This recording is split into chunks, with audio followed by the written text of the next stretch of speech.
Hello and welcome back to a brand new episode of the Pick a Side podcast.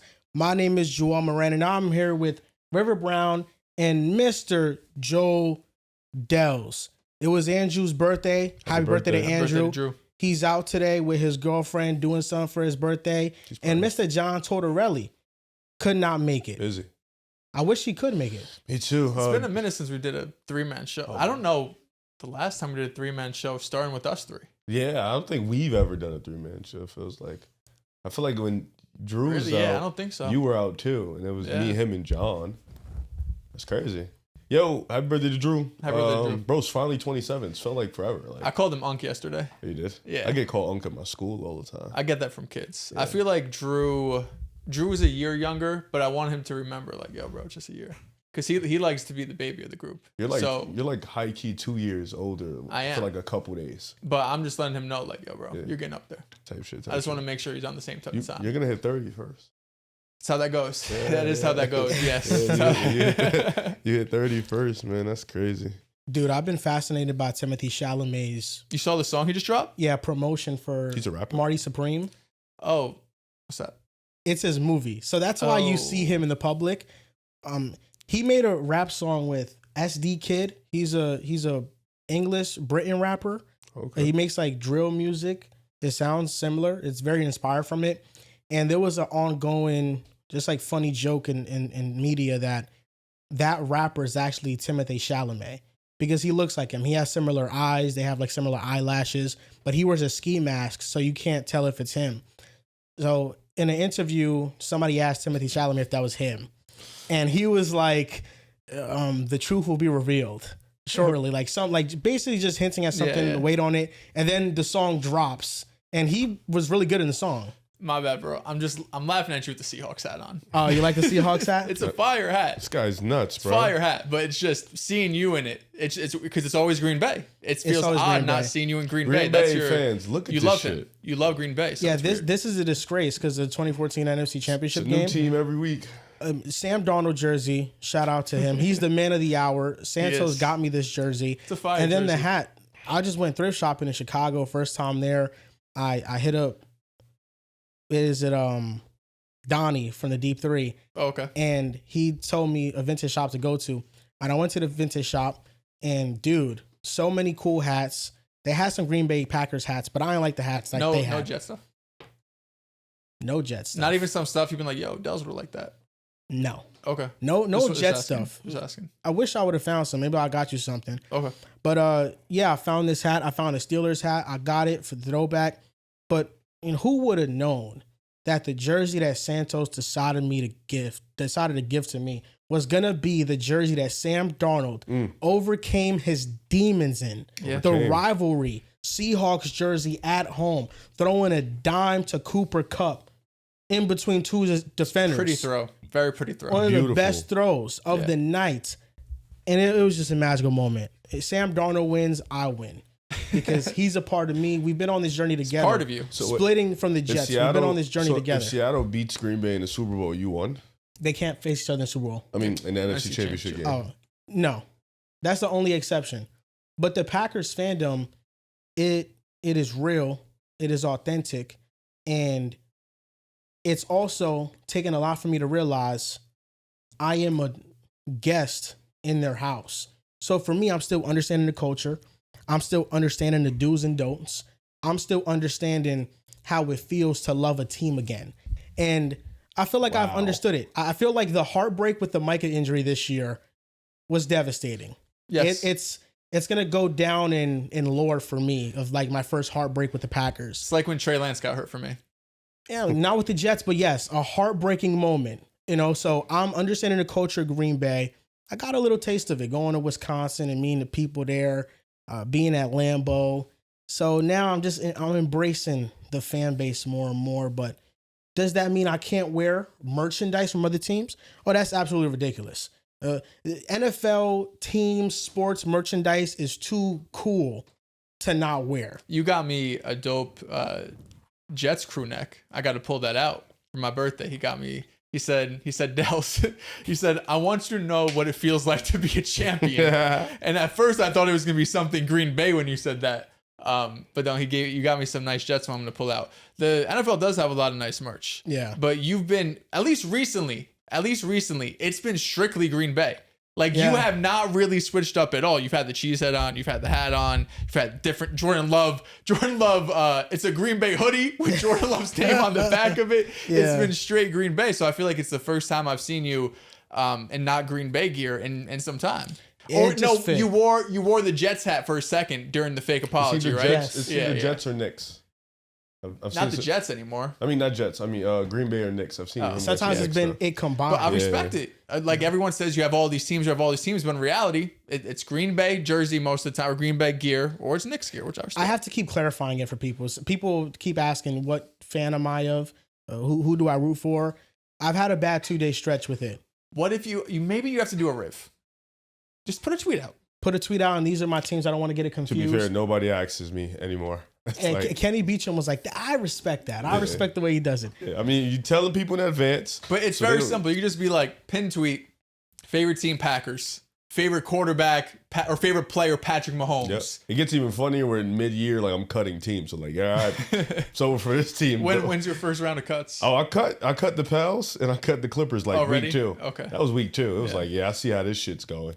I'm out. Now, I've had a bad 2-day stretch where yesterday the Seahawks won, so I wore the Sam Darnold jersey. And then today, House of Highlights released a video of me defending Patrick Mahomes. That was dope. And I had Chiefs merch on. There you go. So I mean, there's some crazy pictures of you out on the internet in Rams gear, Jets gear, Packers gear, Chiefs gear. Yeah. I've got to be forgetting something. The Harden beard. Yeah, but I'm thinking just football with the teams. Nets. Yeah, the the Nets Nets stuff. Nets, Knicks, Bro has obviously. mad gear, bro. Pretty much like I've worn every team's gear. But one thing about me is if I go to a sporting event, I'm gonna try to blend in. Why you don't wear Eagles gear, bro? I haven't gotten anything yet. I probably will. Yeah. Maybe if there's a player that comes along that I like enough. You don't like Devontae? There's nobody you like on I the like him. Eagles?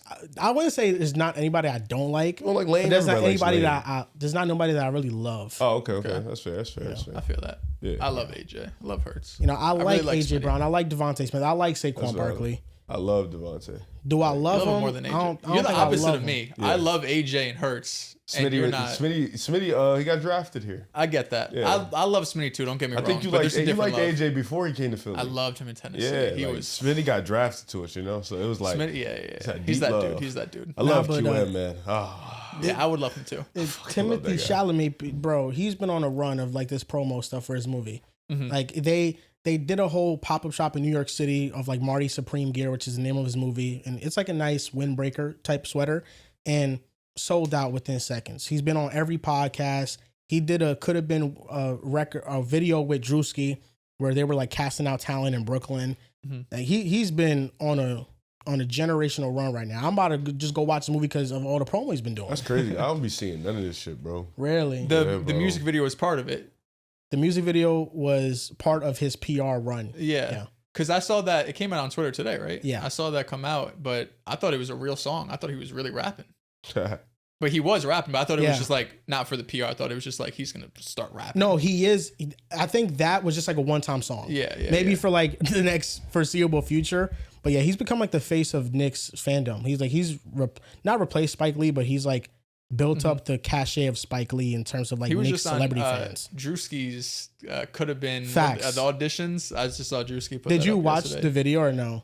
I watched part of it. Yeah, I think I watched. Yeah, I did watch. Yeah. Yeah, it's all right. It's Yeah. all right. I don't know. Some of the things feel a little bit forced. Yeah. Some of the things that I feel like I understand. think. There's so many people that they have to let in and see like what talent they have, but there are some times where like it's not even worth it. They just kick them out immediately. Yeah, But I would be those tight are kinda because funny. it looks like they're online for mad long. Yeah. Do they go in really for like 5 seconds and Drewski just like get out and you wait online for 5 hours and just got Pretty nothing? much, yeah. I'm pretty sure that's how it works. That's crazy. Yeah. You get a chance of being on cam.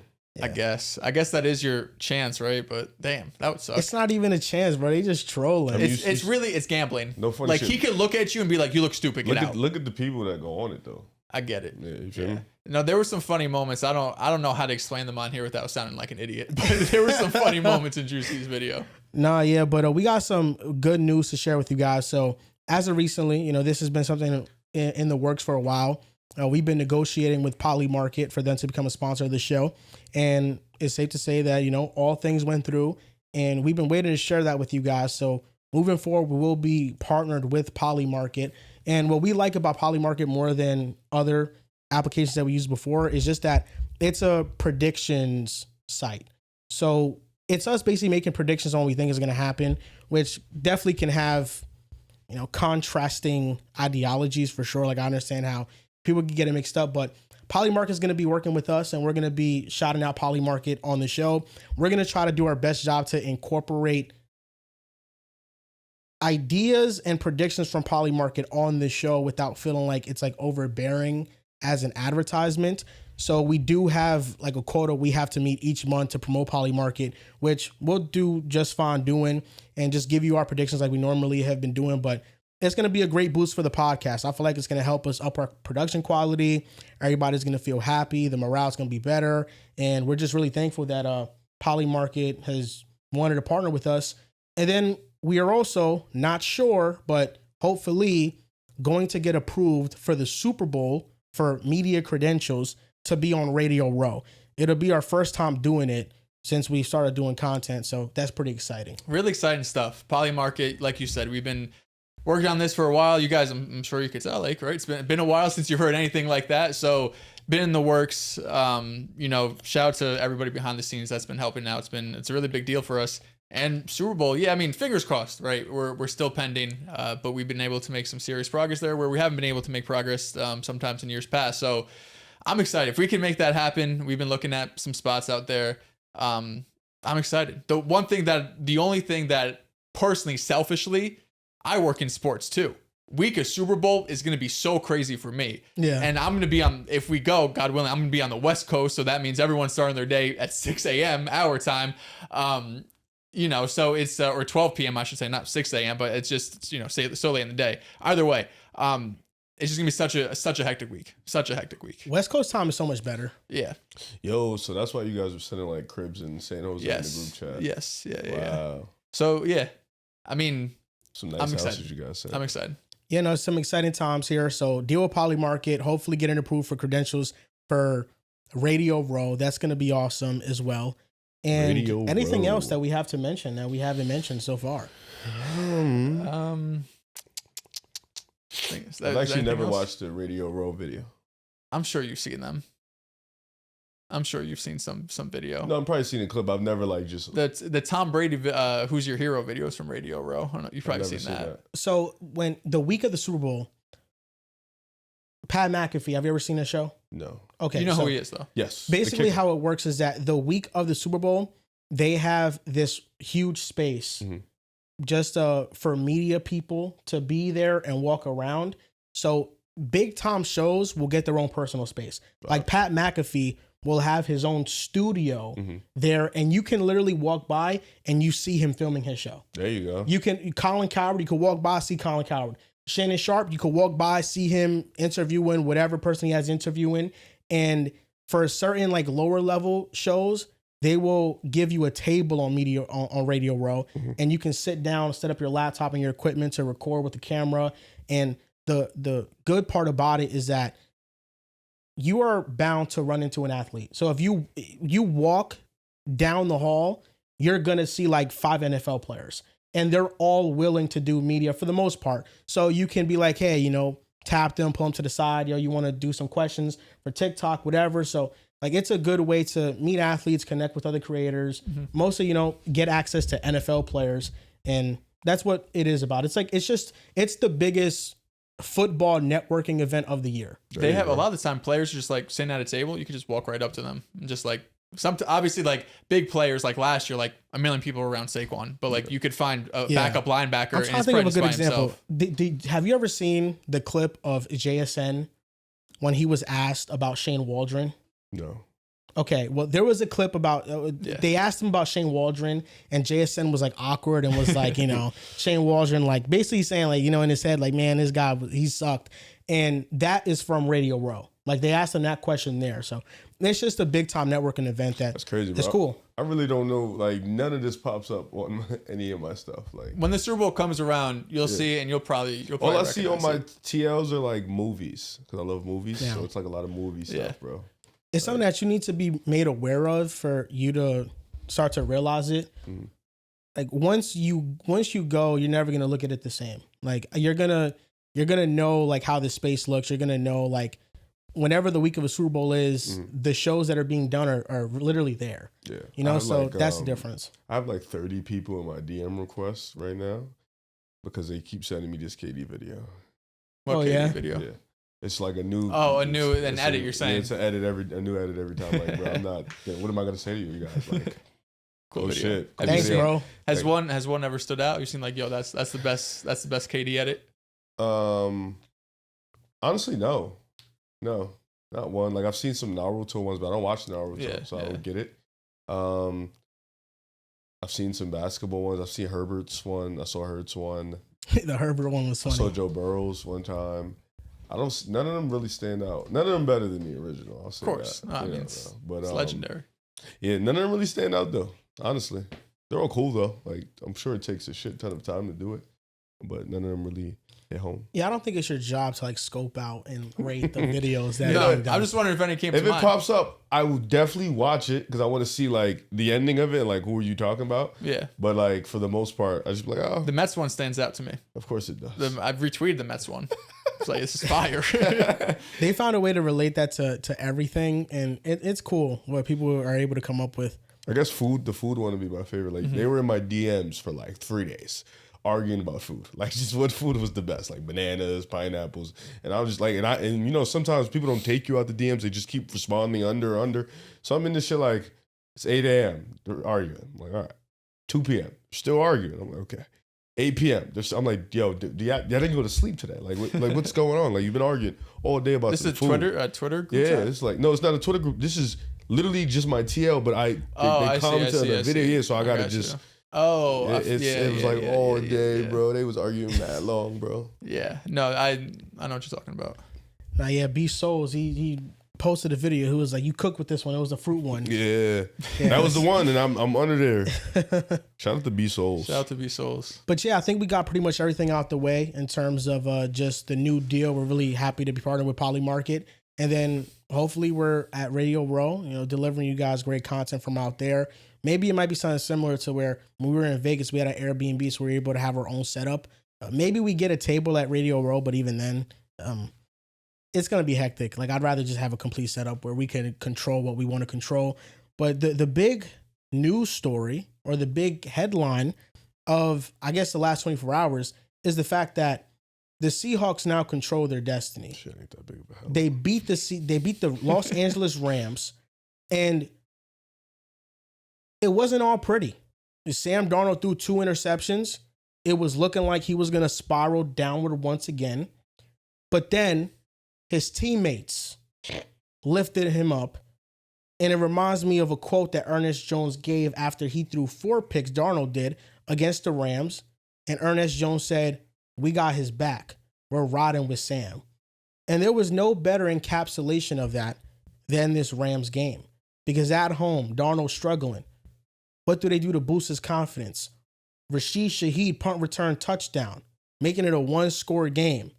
Then when they get the ball back, Rashid Shaheed sweep that gets them into scoring territory. Then one of the next plays, it's a wide open touchdown to the tight end. Almost over 3. Yeah, he did. Let's get Darnold going. And I feel like that settled him in. And it was a big reason why on the final drive in overtime, he was able to lead the Seahawks down the field. He played free. And what I loved about Sam is that through no point in time, even after throwing the 2 interceptions, it felt like he played scared. There were multiple throws after he threw those 2 picks that were very close to getting intercepted if there's not enough zip on it. If it's not accurate enough, he was still throwing the ball into tight windows.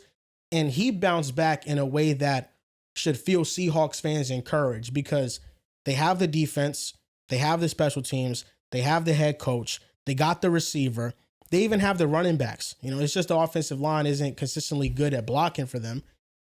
It's about Sam Darnold. If Sam Darnold can play well and play like himself, the Seahawks have a real shot at making it out the NFC and also winning the Super Bowl this year. I think the Seahawks are great.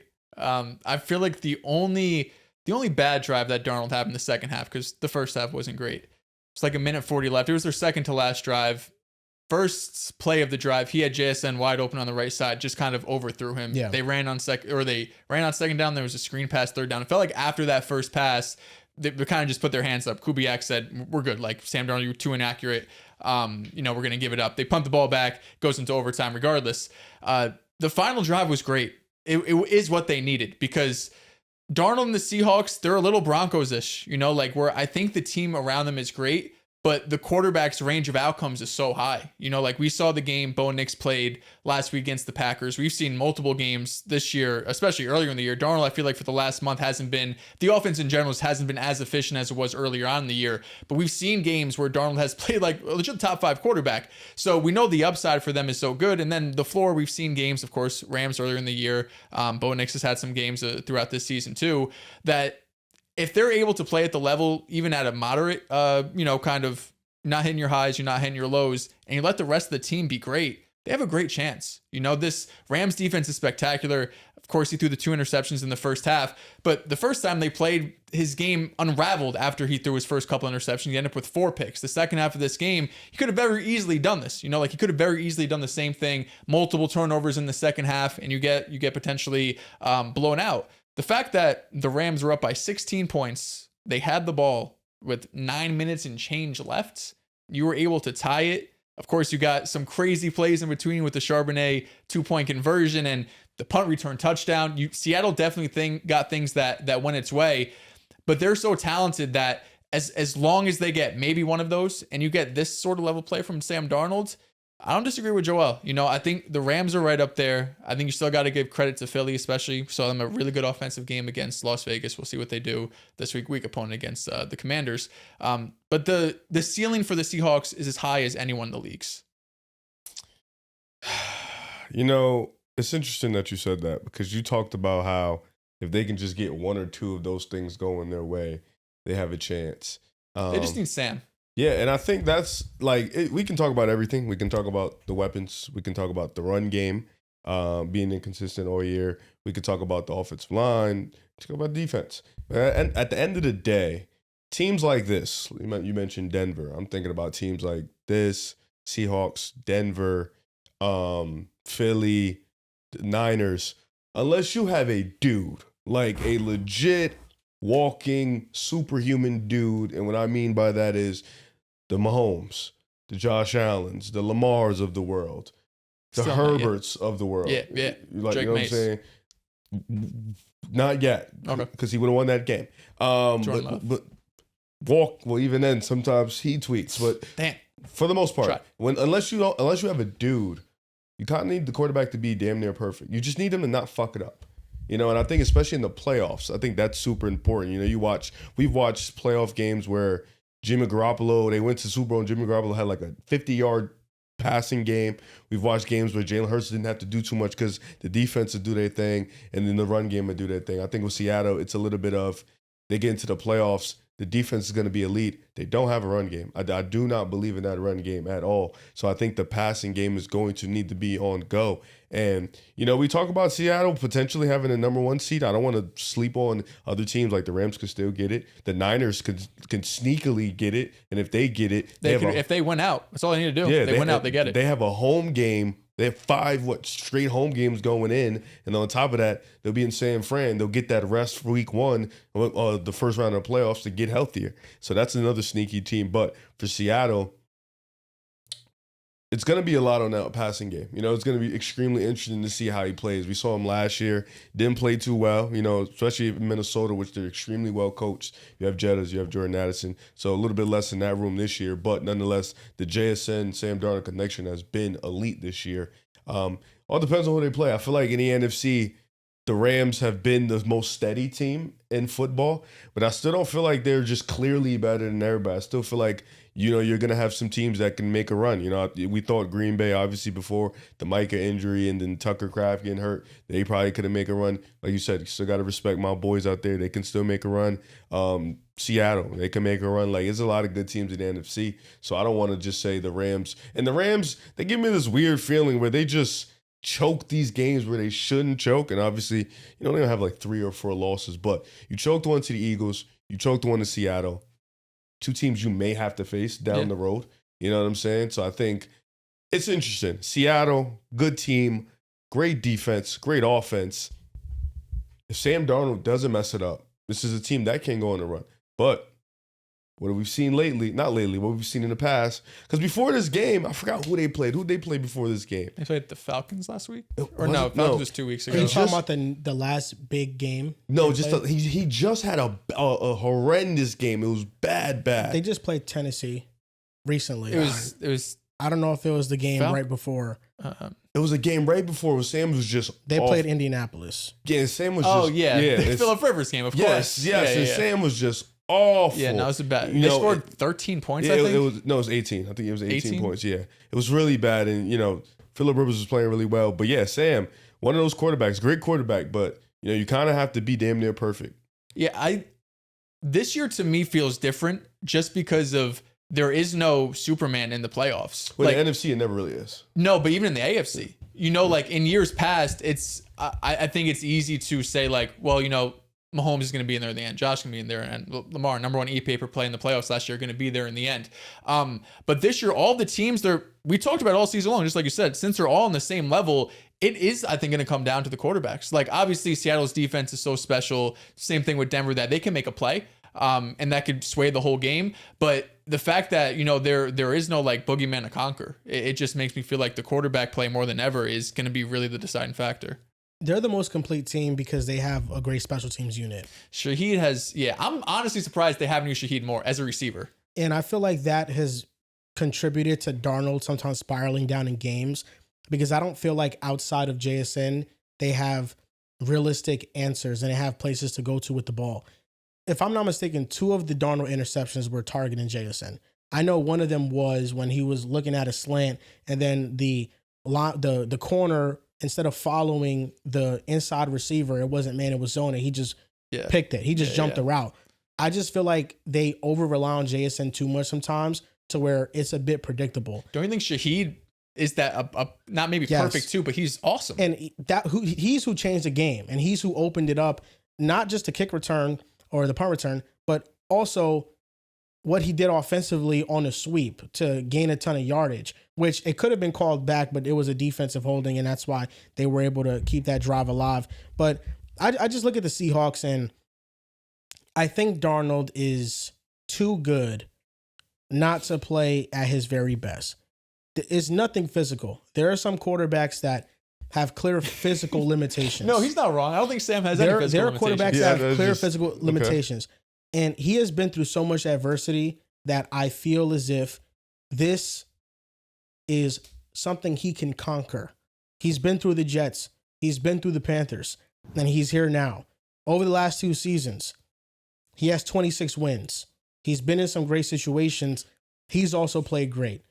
He's the first quarterback ever to have back-to-back 12-plus win seasons on different teams in NFL history. Quarterbacks win stats. He's top 5 in game-winning drives and fourth-quarter comebacks. He's top 5 in passing yards in that span. I think he might be number 2, if not number 1. He's top 5 in passing touchdowns.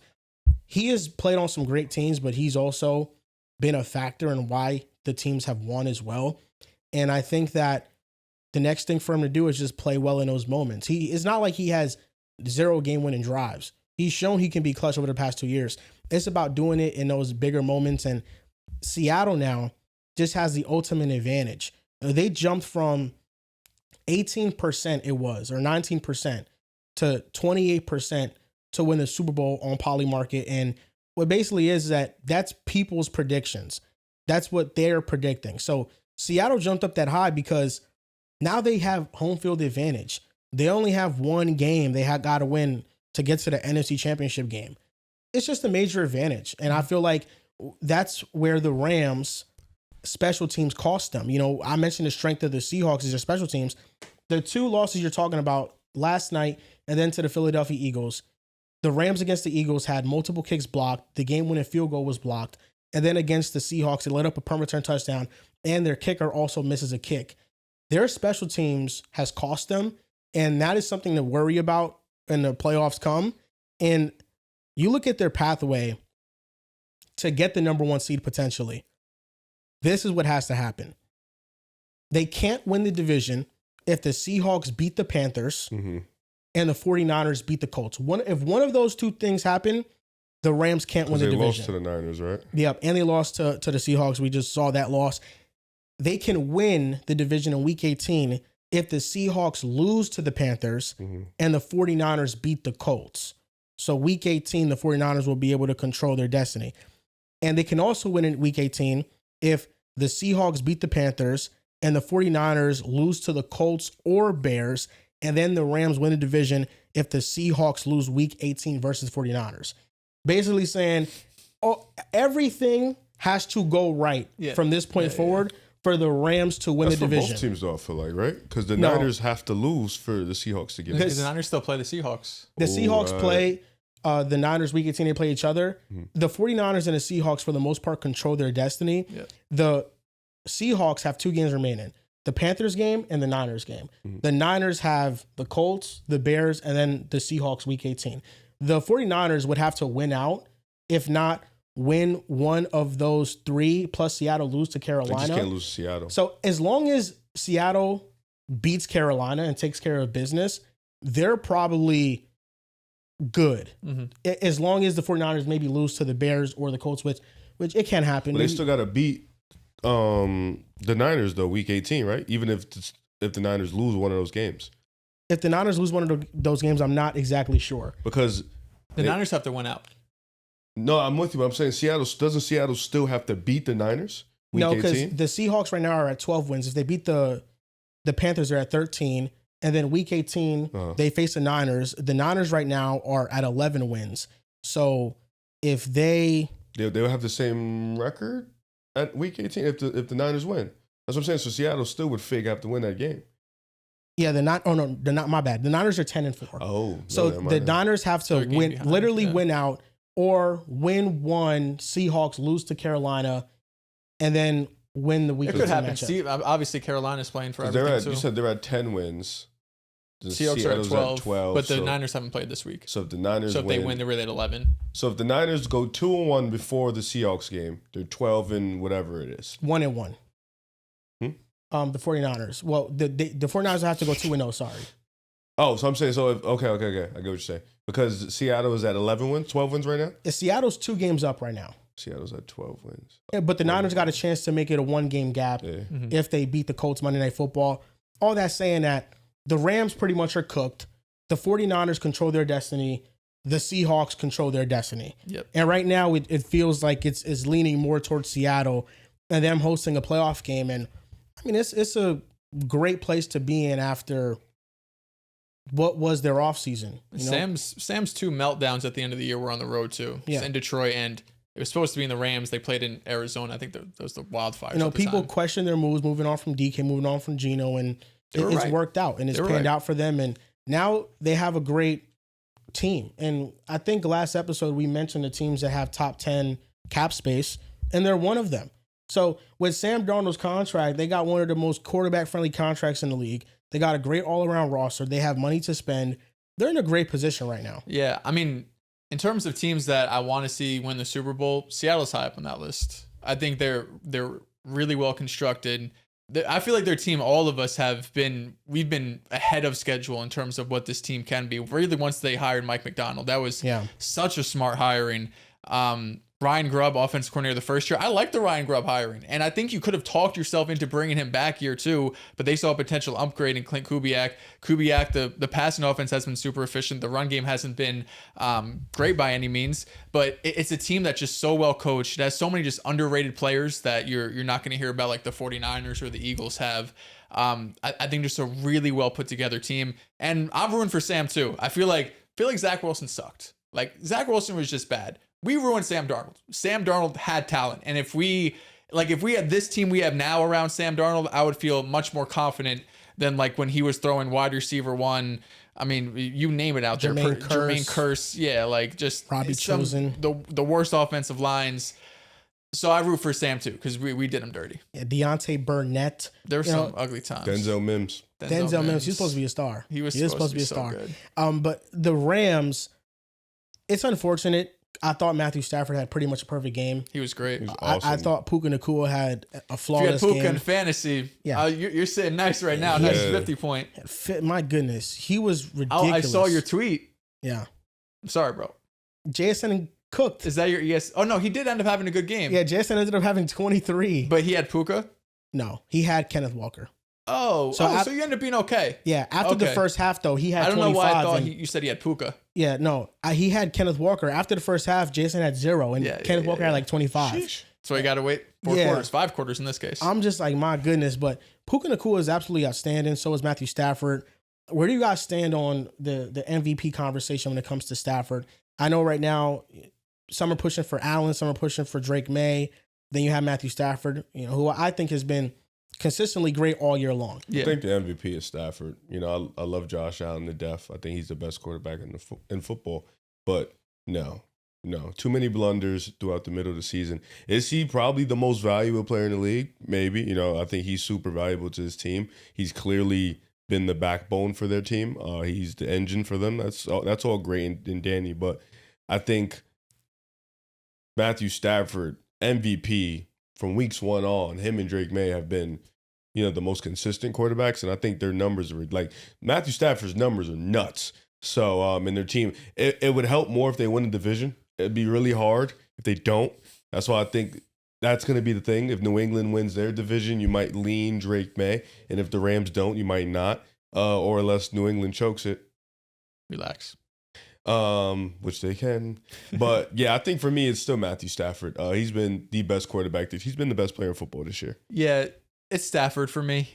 I feel like May has a very small chance. If the Rams somehow fall apart and like they lose the rest of the game, like something that's just really unrealistic. May has a great chance though. Sunday Night Football against the Ravens, spotlights on him. If he goes out there and has a Stafford game, but like no mistakes and he makes some crazy plays and wins the game, I think the conversation will be louder. But Stafford just been, I feel like, more consistently great at a high level, or for a longer period of time, I should say, because I feel like May's been playing great the entire season. Except I don't think he's been playing at a super high MVP level for 15 weeks, 16 weeks. I think majority of the time he's been playing great. Stafford, though, it feels like every week you're getting a lot of what you saw last night. Just cakewalk schedule.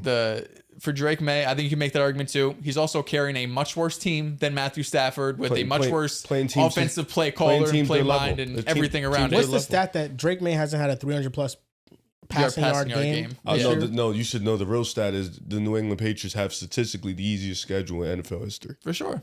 They do have an easy schedule. Yeah. If you look at Tankathon, all the teams in the top 10 that are picking, they're playing their level teams technically. Like Drake May has just kind of killed everybody. Yeah, it's respectable. They just lost to Buffalo. Of course, I just think even a loss. When Josh doesn't shit the bed, they win.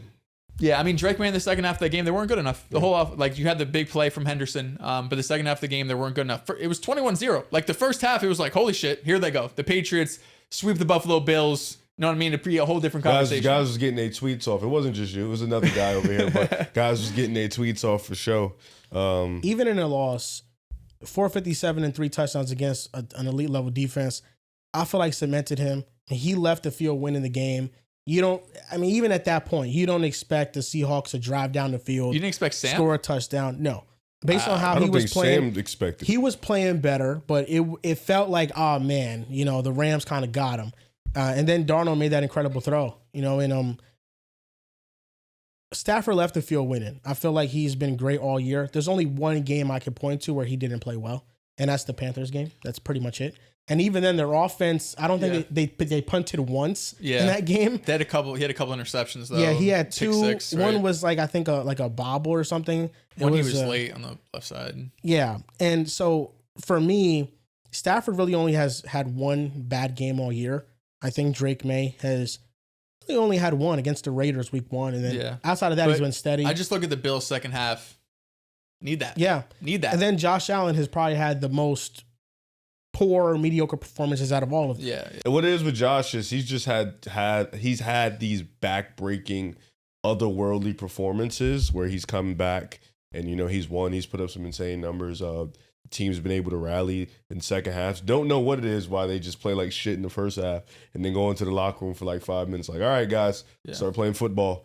But, and he's done it against, the Ravens and Lamar, Drake May and stuff like that. So I guess that's why. But for me, I think like if you want to send him to the award show for number 3, that's cool.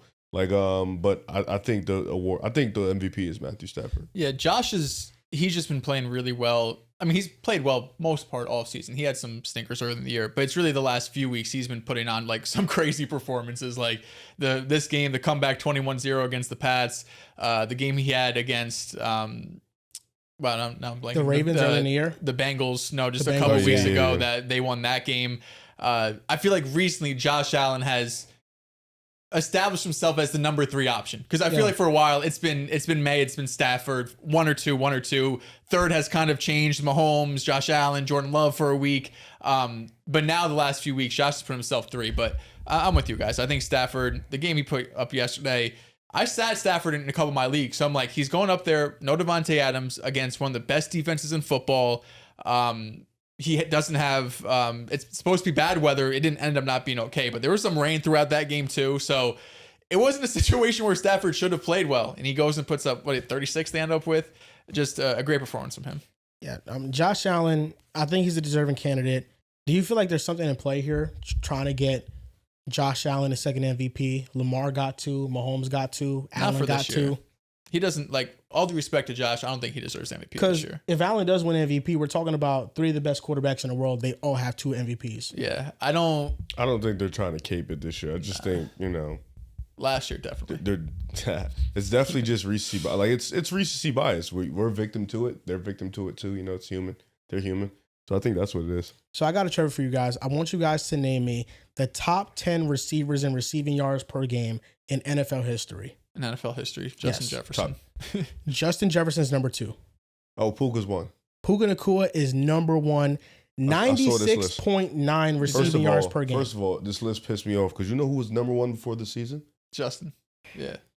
Justin Jefferson is at 90.8. Puka's at 96.9. Shame, bro. Just the year, bro. He's not even putting up 30 yards. It's so bad. He was at 95 when the year started, bro. Jerry Rice is not here. Jamar Chase is 3. CeeDee Lamb. CeeDee Lamb is number 7. Say that again. He is number 7. Oh, so JSN must be up here then. He will be soon. Oh, he's not. Oh, George Pickens is. Jerry Rice isn't here. Fucking. He's better. Clown. His all time. Yeah. Randy Moss. Terrell Owens is not here. Oh wow. Randy Moss is not here. Wow. What are these type of names? It's Tyreek Hill. Antonio Brown. Tyreek Hill is number 9. Antonio Brown's number 5. Megatron. Calvin Johnson is number 4. What are you missing? You're missing number 8 and number 10. Andre Johnson. Andre Johnson is not here. Are these guys new or old? These last They're two? old. They're old. Oh, they're old. Wait, not old timers. Like 2000, right? 2000, 2010s. Reggie Wayne. Nope. Marvin Harrison. Nope. Okay, we'll get it. Don't help us. We'll get it. Brandon Marshall, no way. No fucking shot in hell. Number 10 played in the early 2000s. Larry Fitzgerald. No. Oh, wow. I thought that was going to be it for sure. Right? I ain't going to say Hines Ward. I just don't feel it. Steve Smith, senior. No, he played on a team that somebody on this list is on. I don't remember. Chris Carter. List. Not Chris Carter. That would have been a good pull. Thing about the Vikings, didn't play for the Vikings, though. Oh, okay. Think about the Vikings. Stephon Diggs. He's not Stephon Diggs. Oh, shit. Demaryius Thomas? No. There is no Bronco on here. Julio. Julio Jones is number 6. All right. Oh, so we still have 8 and 10? Yes. We did not say Julio. We're nuts. You didn't, yeah. So you have 8 and 10. Number 8 has a record in the NFL. Cooper Kupp. A receiving record. Not longevity. It's not Cooper Kupp. Not Odell. Michael Thomas? Michael Thomas is number 8. I'm frying you right now. You had the first 5. You said CD. You said went back to back. And number 10, like I mentioned, the hint is that he played for the same team, a player on this list currently plays for. They were never teammates, but same franchise. Okay. Oh, AJ Green. Not AJ Green. Chad Johnson. No. Damn. You have to not the Bengals. Tell me the list again, bro. My bad. 1 through 9. Puka Nacua, Justin Jefferson, Jamar Chase, Calvin Johnson, Antonio Isaac Brown. Bruce. It's not Isaac Bruce. But it's the other guy. What the fuck was his name? Oh, Torrey Holt. Torrey Holt's There we go. So that's the Do list. something. So Puka Nacua right now you, man. on track You said you saw the freaking list. I did. to be the best receiver ever. I only saw they only showed the first 5 though. Okay. Yeah. Yeah, they were putting up numbers. They were putting up some Torrey Holt stats when they were showing some Puka stats. Like he had 3 games, 150 plus passing yards. He's been on some.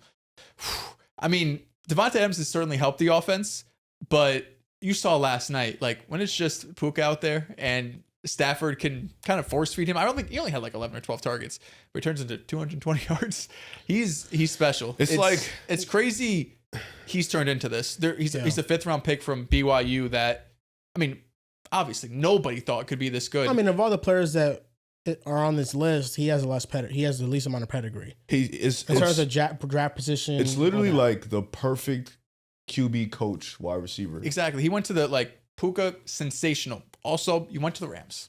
Like him, Sean McVay, and Stafford are so on point with what they want to do, how they want to be defenses, what he can do, what Stafford can do, which they're just in sync. It's it's beautiful. I mean, you see it just last night with JSN. Like, what happened if Shane Waldron a world Shane Waldron just is the OC for the Seahawks? What is JSN's career? And it's not because of JSN. It's just because the coach and the position he's put in a situation that's going to have him fail. It's no disrespect to Puka. Like, Puka would have still been great. But the fact that you get to go with, in my opinion, the best coach in football, and Sean McVay, one of the smartest quarterbacks in football and playing at the highest level of football right now, and Matthew Stafford, that's why he's Puka Nacua doing this. Obviously, the talent is great. But he wouldn't be number 1 in NFL history in receiving yards without this situation. No, the game that he played really took away from a lot of the PR nightmare that he was really in the midst of. They were talking about a lot. Yeah, there was a lot of things. Sean great. McVay was asked about it after the game. He was pissed. They were like, "Do you think that it affected Puka?" And he was like, "Did it look like it affected him?" What kind of question? He was like, "He absolutely balled. He balled." Well, then he got pissed because of the tweet. Yeah. Sean McVay was asked about it, and then he was like, "I don't want to answer any questions I don't have enough information about." That's it. I saw someone quote it and say, "This is the perfect way to be pissed off and say nothing at all." It's like, this is perfect PR trainer 101. Yeah, nah, Puka. Because you could tell in his face he was pissed. I mean, they instantly, blamed the refs and stuff. The 2-point conversion was controversial, but I think it was the right call. It was the right call. It's weird. The fact that the play stops. Was a whistle blown? That's what they were arguing, that they felt like they heard the whistle was blown, so they thought the play was dead. That if a whistle's blown, I don't care what happens after. The ball's dead. Like, if the whistle's blown, nobody has it, it's over. No one gets, either way 2 points. Yeah, it was a big swing. They were able to come back in the game because of that. It was huge. But, they converted 3 2-point conversions. Yeah. That's so stupid. It's ridiculous. The other big time news that happened is that Tua Tagovailoa was benched. Ain't even big time news for real. I wanted to do this with Drew. I'm sick that he's not there for this. Yeah, he's not gonna witness this Tua. We'll just talk about it next episode too. Adam Schefter, he said the Dolphins are benching QB Tua and turning to Quinn Ewers as their starting quarterback, per sources. So Tua right now, on Polymarket, they have a prompt: will Tua get traded by next season? Do you think that Tua does get traded from the Dolphins this season or after this season in the offseason? Or do you think the Dolphins do something else? To where, man? I mean, this guy's not good. Like, it is what it is. This guy struggles to play in cold weather. Football's a cold weather sport. Has a noodle arm, still struggles to read the field. You need a perfect situation. And I mean, super, super perfect. And at that point, if you're in a perfect situation, that's probably a team who's thinking we can win the title if we have a quarterback. And do you really feel like you're going to bring in Tua and think you can win the title? I don't think so. I think he ends up staying with Miami. I think Miami's just going to either release him or eat the dead money and just figure it out from there. Or maybe they even keep the dead money on the books and just bench him. Like, I think that's definitely a possibility. I remember Denver benched Russell Wilson for some games. Like, it happens. Yeah. And I think Tua, he's declined. He's regressed every year. and I don't see a avenue where a team trades for him. Yeah, it's really all about the contract. I think there's a chance they trade him. They would have to attach a draft pick though, right? We saw Brock Osweiler. This happened when the Broncos gave him, Houston gave him that contract. Houston ends up trading him to the Cleveland Browns. They attach a pick. To me, it feels like, I don't know if likely is not the right word, but that feels like maybe the best solution for both parties. Because if you trade him instead of releasing him, it's a $45 million dead cap compared to a $95, $99 million dead cap. The Dolphins they have their first, second round pick. They have 3 third-round picks in this upcoming draft. So are you more willing to attach a second if you have multiple third-round picks?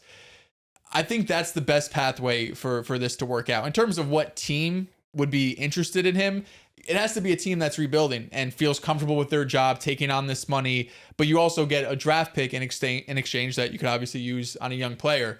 The Raiders came to mind. It seems like Spytech is safer than Pete Carroll. It wouldn't surprise me if Pete Carroll ends up getting fired, but that's a team that just needs to rebuild right now. Like, they need a total rebuild. The issue is, of course, you're already paying Geno Smith all this money, so that's some more dead money you're going to have at the quarterback position.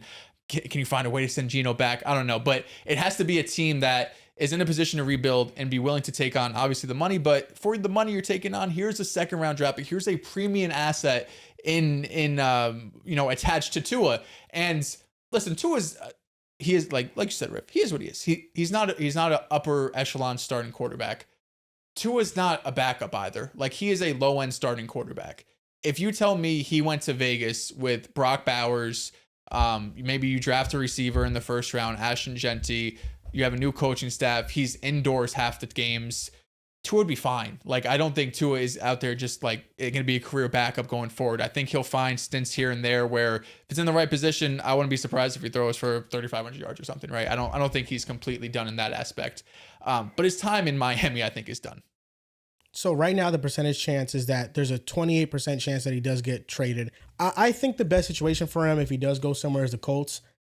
They have a question mark at quarterback. Daniel Jones' injury. They don't know what they have in AR. And I think Tua would thrive in that type of atmosphere. What I find a hard time believing in is any team that's going to be willing to, number one, trade for Tua without getting an asset back. If Miami trades Tua, I think they'd have to attach a pick to get off of his contract. A similar thing that the Texans did with Brock Osweiler when they sent him to the Cleveland Browns. But we've seen a team recently cut a quarterback and eat all the dead money. It was the Denver Broncos. And they rebuilt their team rapidly. Yeah. I'm not saying that's going to happen with the Miami Dolphins. But when a quarterback doesn't give you the best chance to win and he's making $200 million, he's a $53 million quarterback. What Mike McDaniel just signaled in benching Tua is that the organization, I believe, a 7th round rookie quarterback gives us a better chance to win than Tua. I think that is embarrassing. Tua has had success in the league, so I don't want to diminish him too much. But I felt like the signs were always there. He played with Tyreek Hill and Jalen Waddle. Mike McDaniel's offense caught defenses off guard. And then as defenses adjusted to take away deep throws away, to pack the middle of the field, and Tua needed to make more high-level throws, he wasn't able to adapt. That's why I think Mike McDaniel, I would keep in Miami, because I think he's a great offensive mind. And I'd love to see him try to coach another quarterback that has more talent than Tua has at his disposal. But what I've seen from Tua this year is that he lacks the performance. What I've seen in previous years is that he lacks the talent. And as of recently, what I've seen is he lacks the leadership. Laughing with Jalen Ramsey after being eliminated from the playoffs was not a good look. When he was asked about his benching, he said it's something out of my control. You lead the league in interceptions. That's ain't near control. I mean, you got benched because you were playing poorly. And all those numbers he put up against Pittsburgh, they were all garbage time numbers. He didn't do anything within the flow of that game. He was abysmal. And the Dolphins paying Tua was a franchise crippling move. They knew he had the injury history. They knew he couldn't win in big games. They knew that he was limited against better defenses, and they decided to pay him and make him one of the highest paid quarterbacks. And now it's going to completely cripple their franchise for the next couple of years, but it's also going back to drafting him when they selected him over Justin Herbert. Justin Herbert and Tua are always going to be tied together. And Justin Herbert and Tua right now are complete polar opposites, where Tua got paid, the situation drops off, and he drops off with it. Justin Herbert got paid, the situation drops off, and he's elevating it and making do with what's there and performing at a high level. Maybe not consistently, but for the most part, he's making things happen. It's the difference between paying a true game changer that's a franchise quarterback and paying somebody that's a game manager that type of money. Yeah, it's a scary place to be in, though, if you're an organization. You know, obviously they made the wrong decision, but when you're looking at it now, you know, you had a quarterback, especially for Miami, who had been some time, right? Like they had Ryan Tannehill for a little bit. He moves on. Miami just hadn't had a quarterback as good as Tua in a long time. So when you see a quarterback in an offense playing at this high of a level, it is hard to take the facts as facts. And at the time, there were definitely questions around the contract, right? Like it wasn't this, like, oh my God, home run, like this is going to work. There was definitely questions, I think, around everybody saying Tua has some obvious flaws, right? We know the baseline for this offense has been great with Mike McDaniel here, but how will this contract age, you know, with the injury history and everything that we've said? I'm going to agree with you when it comes to Mike McDaniel, though. I think he's one of the best offensive minds in the NFL. Defensively, they, you know, had Vic Fangio at DC a couple years ago. He's been a great DC. He was, you know, wasn't great with Miami, goes to Philly, he's great. I like Anthony Weaver too. Like I like that defensive coordinator on their side. They've dealt with a lot of injuries, especially a pass rusher over the last few years. They had to make a lot of moves in their secondary this year because they were paying Tua. They didn't have the cap space. I feel like I've liked, for the most part, at least the coaching of the team. The biggest knock on them this whole time, and part of this has to do with Tua, is just they're not made to win playoff games. Like it's always been a very soft, pass-friendly team that plays great in warm weather in the beginning of the year, and we see what happens every single time down in the stretch. What happens in December and even November and January when they get there. And that's on more than just Tua. Like that's on your GM, that's on the coaching staff, that's on the whole team. That doesn't just fall on the quarterback. So even with Tua replaced, I do think Miami has a lot to figure out. They haven't been able to figure out the offensive line, right? I don't think it's plugging a quarterback in and Miami's a lock to be a playoff team.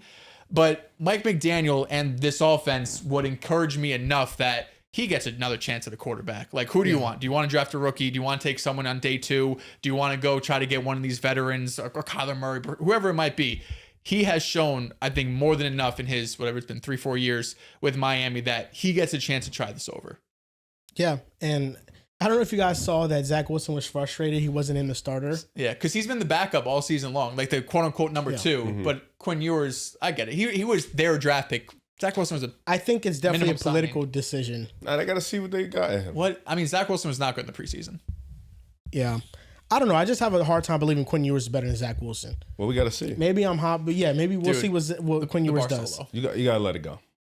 I just feel like Zach Wilson in this offense, just give him a game. Joel, give him a game. I mean this with all the sincerity in my heart. Quinn Ewers could have a game on Sunday that could be like a top 5 game of Zach Wilson's career. It's against the Bengals defense. I'm not going to rule that out. But if I was Zach Wilson, I would be frustrated too. Because you got to understand, he's on a 1-year deal. That's because you also think you're still good. Yeah, he's going to be a free agent. You know, this is Zach Wilson's tryout to maybe get a backup quarterback contract with another team in the offseason. Could be with Miami still. It could be. You know, I just think Zach, he earned it, man. What he did against Kansas City on primetime a couple years back. He played that really makes well. You a career backup for life, just that game? Yeah, just that game. There's enough talent there. There's enough talent that somebody's going to try to get the most out of. Oh, my God. But no, the Dolphins, it's a good sign that they moved on from Chris Greer. I feel like they're slowly trying to fix all the terrible decisions he made with the roster, the terrible contracts that he handed out. And that's why I like Mike McDaniel there, because it was never his team. It was Chris Greer's team that he had to make work. And now, hopefully, if he stays, they bring in a GM that could work alongside That's him. also a weird pairing when you have a coach in place and you have to hire a GM. That's never... Because here's the thing. I feel like never works. With Mike McDaniel, this was going to happen. If he's not the Dolphins head coach, he's going to go somewhere. He's going to be the OC. They're going to win the Super Bowl. He's going to have a top offense for a year or two. He's going to get another head coaching job. I don't think he should be a head coach right now, though. I don't Like think he's Philly's head coach next year. No, he could be our OC. Excuse me. Yeah. Sorry, my bad. Yeah. OC, not head coach. Hell no. Yeah. I don't think he survived as Philly's head coach. No. That's tough. Yeah. That's tough. But OC pull up. Like, I want him as an OC. I think that's his job. I think some people are just born to be OCs and some people are born to be... Like, not everybody can be a leader of men. Miami fought this year, though. They started off 0-8, was it? And they won five? They won 4 straight or 5 straight. Mike McDaniel, it was character development benching Tua. Yeah. Making that decision, that's his guy. He's also just ass as fuck. Like, you don't need to be a scientist to bench him. Like, we all could have did that. At the end of the day, like, Tua is playing some of the worst football of his career right now. You're coming off probably the worst game of the season on primetime football. You just got eliminated from the playoffs. Tua, why are we playing you? Like, let's see what we got with Quinn. We'll probably lose. Quinn probably gives us a better chance of losing. Like, Tua had been playing bad, but there's a better chance that Tua ends up having a good game than Quinn Ewers does. That we know of. We have a better chance of losing. And what if Quinn Ewers does something impressive? It's not like he's going to be the franchise, but like, what if there's something? He was, 2 years ago, like Quinn Ewers was potential first-round pick. Obviously, things haven't worked out in his favor. But like, there was talent there at one point. Yeah, it's going to be interesting to see what happens. Now we're going to play a quick little game in honor of Tua, because we don't know where he's going to be. So are we buying or selling these quarterbacks as week 1 starters for their current team? That's the caveat. So it's not like, we'll get to that. But first name up, Joe Burrow. Will he be the week 1 starter of the Cincinnati Bengals next season? I'm going to say no. I do think he is traded this offseason. Really? Where do you think he gets traded to? Minnesota. Wow. That would be nuts. I'm buying. I think Minnesota. I think even if you think about the Rams, if Stafford retires, wins a ring, retired, they have $90 million cap space. Just go from Stafford to, and they have the Falcons' top 5 pick. Mm-hmm. You go right from Stafford to Joe Burrow.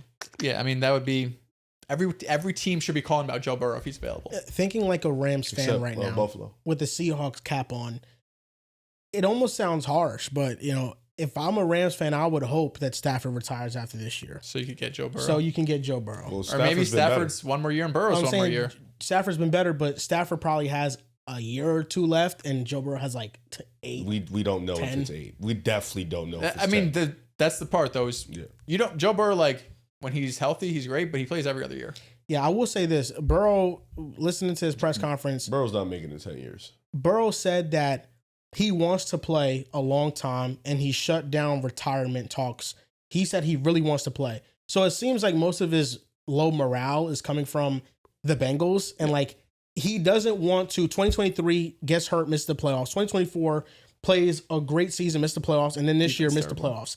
He doesn't want to play non-competitive football. He wants to win. And he should be in a better organization. I will say this, I am kind of with Riv here. I'm selling him. I think Joe Burrow is going to be the quarterback of another team next year. Sorry, what does sell mean? No, you're buying Joe Burrow being the week 1 starter of the Bengals. Yeah. Oh, you're saying he gets moved. Yeah, I think he gets moved, so I'm selling this. And I will say this though, the Bengals have a chance to make him happy. They have $104 million in cap space. They're not spending. Like, bro, if they choose to spend their money, all it takes in the NFL is one good draft and one great free agency, and they could skyrocket back up. But I don't trust the Bengals to do that. They're poor. No. They don't draft well, and they don't develop well, and they usually don't spend their money well. They hate to spend money. This coming from a Jets fan. Like, if there's a Bengal fan up there, you could talk shit about my franchise too. But yeah, the Jets are terrible. Can they? Like, really? What? Talk about your franchise. The Jets? Yeah. What do you want to talk about? The Bengals have 5 playoff wins. Cool. Since but I'm just saying, in terms of well-run organizations, they've had some good quarterbacks. Yeah. That's helped them. Their organization is not well-run. I think rings in them. Huh? Just throw a ring at them. Got one. That's all that matters, baby. They're able to have eras of like really cool talent. Carson Palmer, Ocho Cinco, AJ Green, Andy Dalton, Burrow, Chase. Shit amounts to nothing, unfortunately. They got Super Bowl appearances. AJ Green went to the playoffs 8 straight times. You know what I would do for a Super Bowl appearance? You know what I would do for a Super Bowl appearance? What? Wow. Yeah. Think about something. Have you thought about something? Easily. I'd do it. I thought about it before you said it. I'd do it. And the Bengals got robbed. I think about it every day, actually. The Logan Wilson phantom holding call. Oh, my God. Patrick Mahomes. Oh, come on, bro. Oh, I don't. So this is more so injury. projecting if he's going to be healthy week 1 off his injury. I'm selling. I think they're going to be super cautious. I'm selling. I would too. I'm going to buy this. I think Warrior. I think just a Mahomes fucking warrior, man. is week 1. That dude. He's playing. He's built different. He is. And there was a similar example. The dick eating got to stop. Like at some point, He has dude. the best knee in the world, the best knee recovery in the world. Did you know that Phillip Rivers, when he tore his ACL against the Patriots in the playoffs, he came back and he was ready for week 1? But did he play? Yes. Okay. So I think impressive. that there's a chance that Mahomes. I don't think Mahomes is redshirt in the year. Come on, be serious. He's not come back out. week 4. He's not going to be out. We gonna see.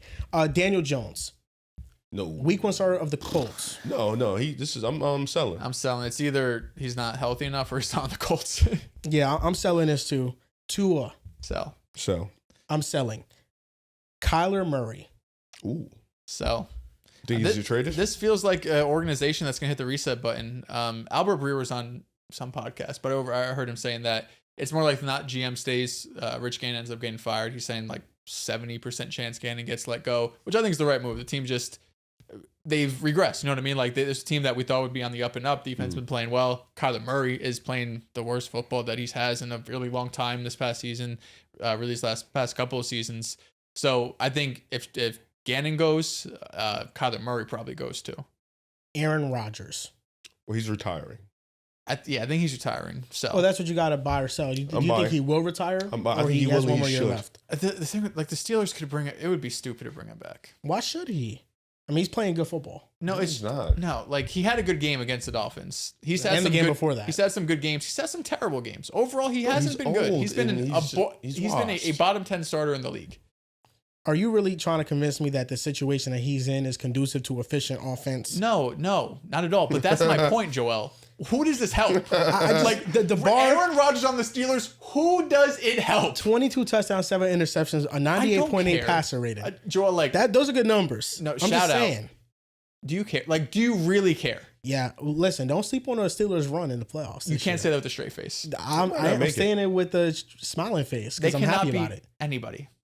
I don't know. The AFC get a TJ Watt masterclass. This is the year nobody's expecting it. The Brett Favre year. No disrespect to TJ Watt. He's dealing with the lung thing right now. I don't know if he's been playing at the TJ Watt level that we could be like, oh my God, he's going to take over the game. Is that? The Steelers just need one playoff win, and I'm happy for Aaron Rodgers for the year. Oh, that would be huge for them. He haven't won a playoff game in like 10 years. He's going to do it. Bro, that's their believe. Super Bowl. Hmm? That's their Super Bowl. But my point is, who does this help? Like Aaron Rodgers playing meaningless football. I don't mean to be rude, but it's just like the Steelers are not going to the Super Bowl. They're not winning a playoff. I don't think they're winning a playoff game. Maybe they do. Make me look stupid. But like the Steelers need to move on. This has been an issue since Big Ben. Like this is an offense that every year it's just usually a bad offense. It's an offensive play caller or a quarterback that you just really have no interest in. They've been doing this, and they just keep doing it. With Mason Rudolph and Russell Wilson and Aaron Rodgers, like the Steelers have to get serious and respect Aaron Rodgers. If he moves on, go to a team where like you don't have to be special. Like if he went to Minnesota and they had this defense and he was great, and Aaron Rodgers could maybe play in a playoff game and have a chance to win because he has a great defense and a great offensive play caller. But this marriage doesn't make sense to me. Next quarterback, Bryce Young. Bye. Will he be starting on the Panthers week 1 next year? Yep. Is this no? They don't even have draft picks. Truthfully, these last 3 weeks can be it. Yep. If Bryce Young, if he falls apart and they lose the division, anything's on the table. If he plays well against Tampa Bay and they win the division, he's locked. So he's playing for his job. So you buying means you believe he'll play well. Yeah, I don't think he'll be a disaster. Okay. I think he'll be what he's been, and they're going to try to build on that buy. because it was a first overall pick. I'm buying this too. Geno Smith. Sell. I don't think he'll be on the team next year. The Raiders, man. Give You know Geno one more that's shot. Jeremiah cousin. Yeah. Yeah.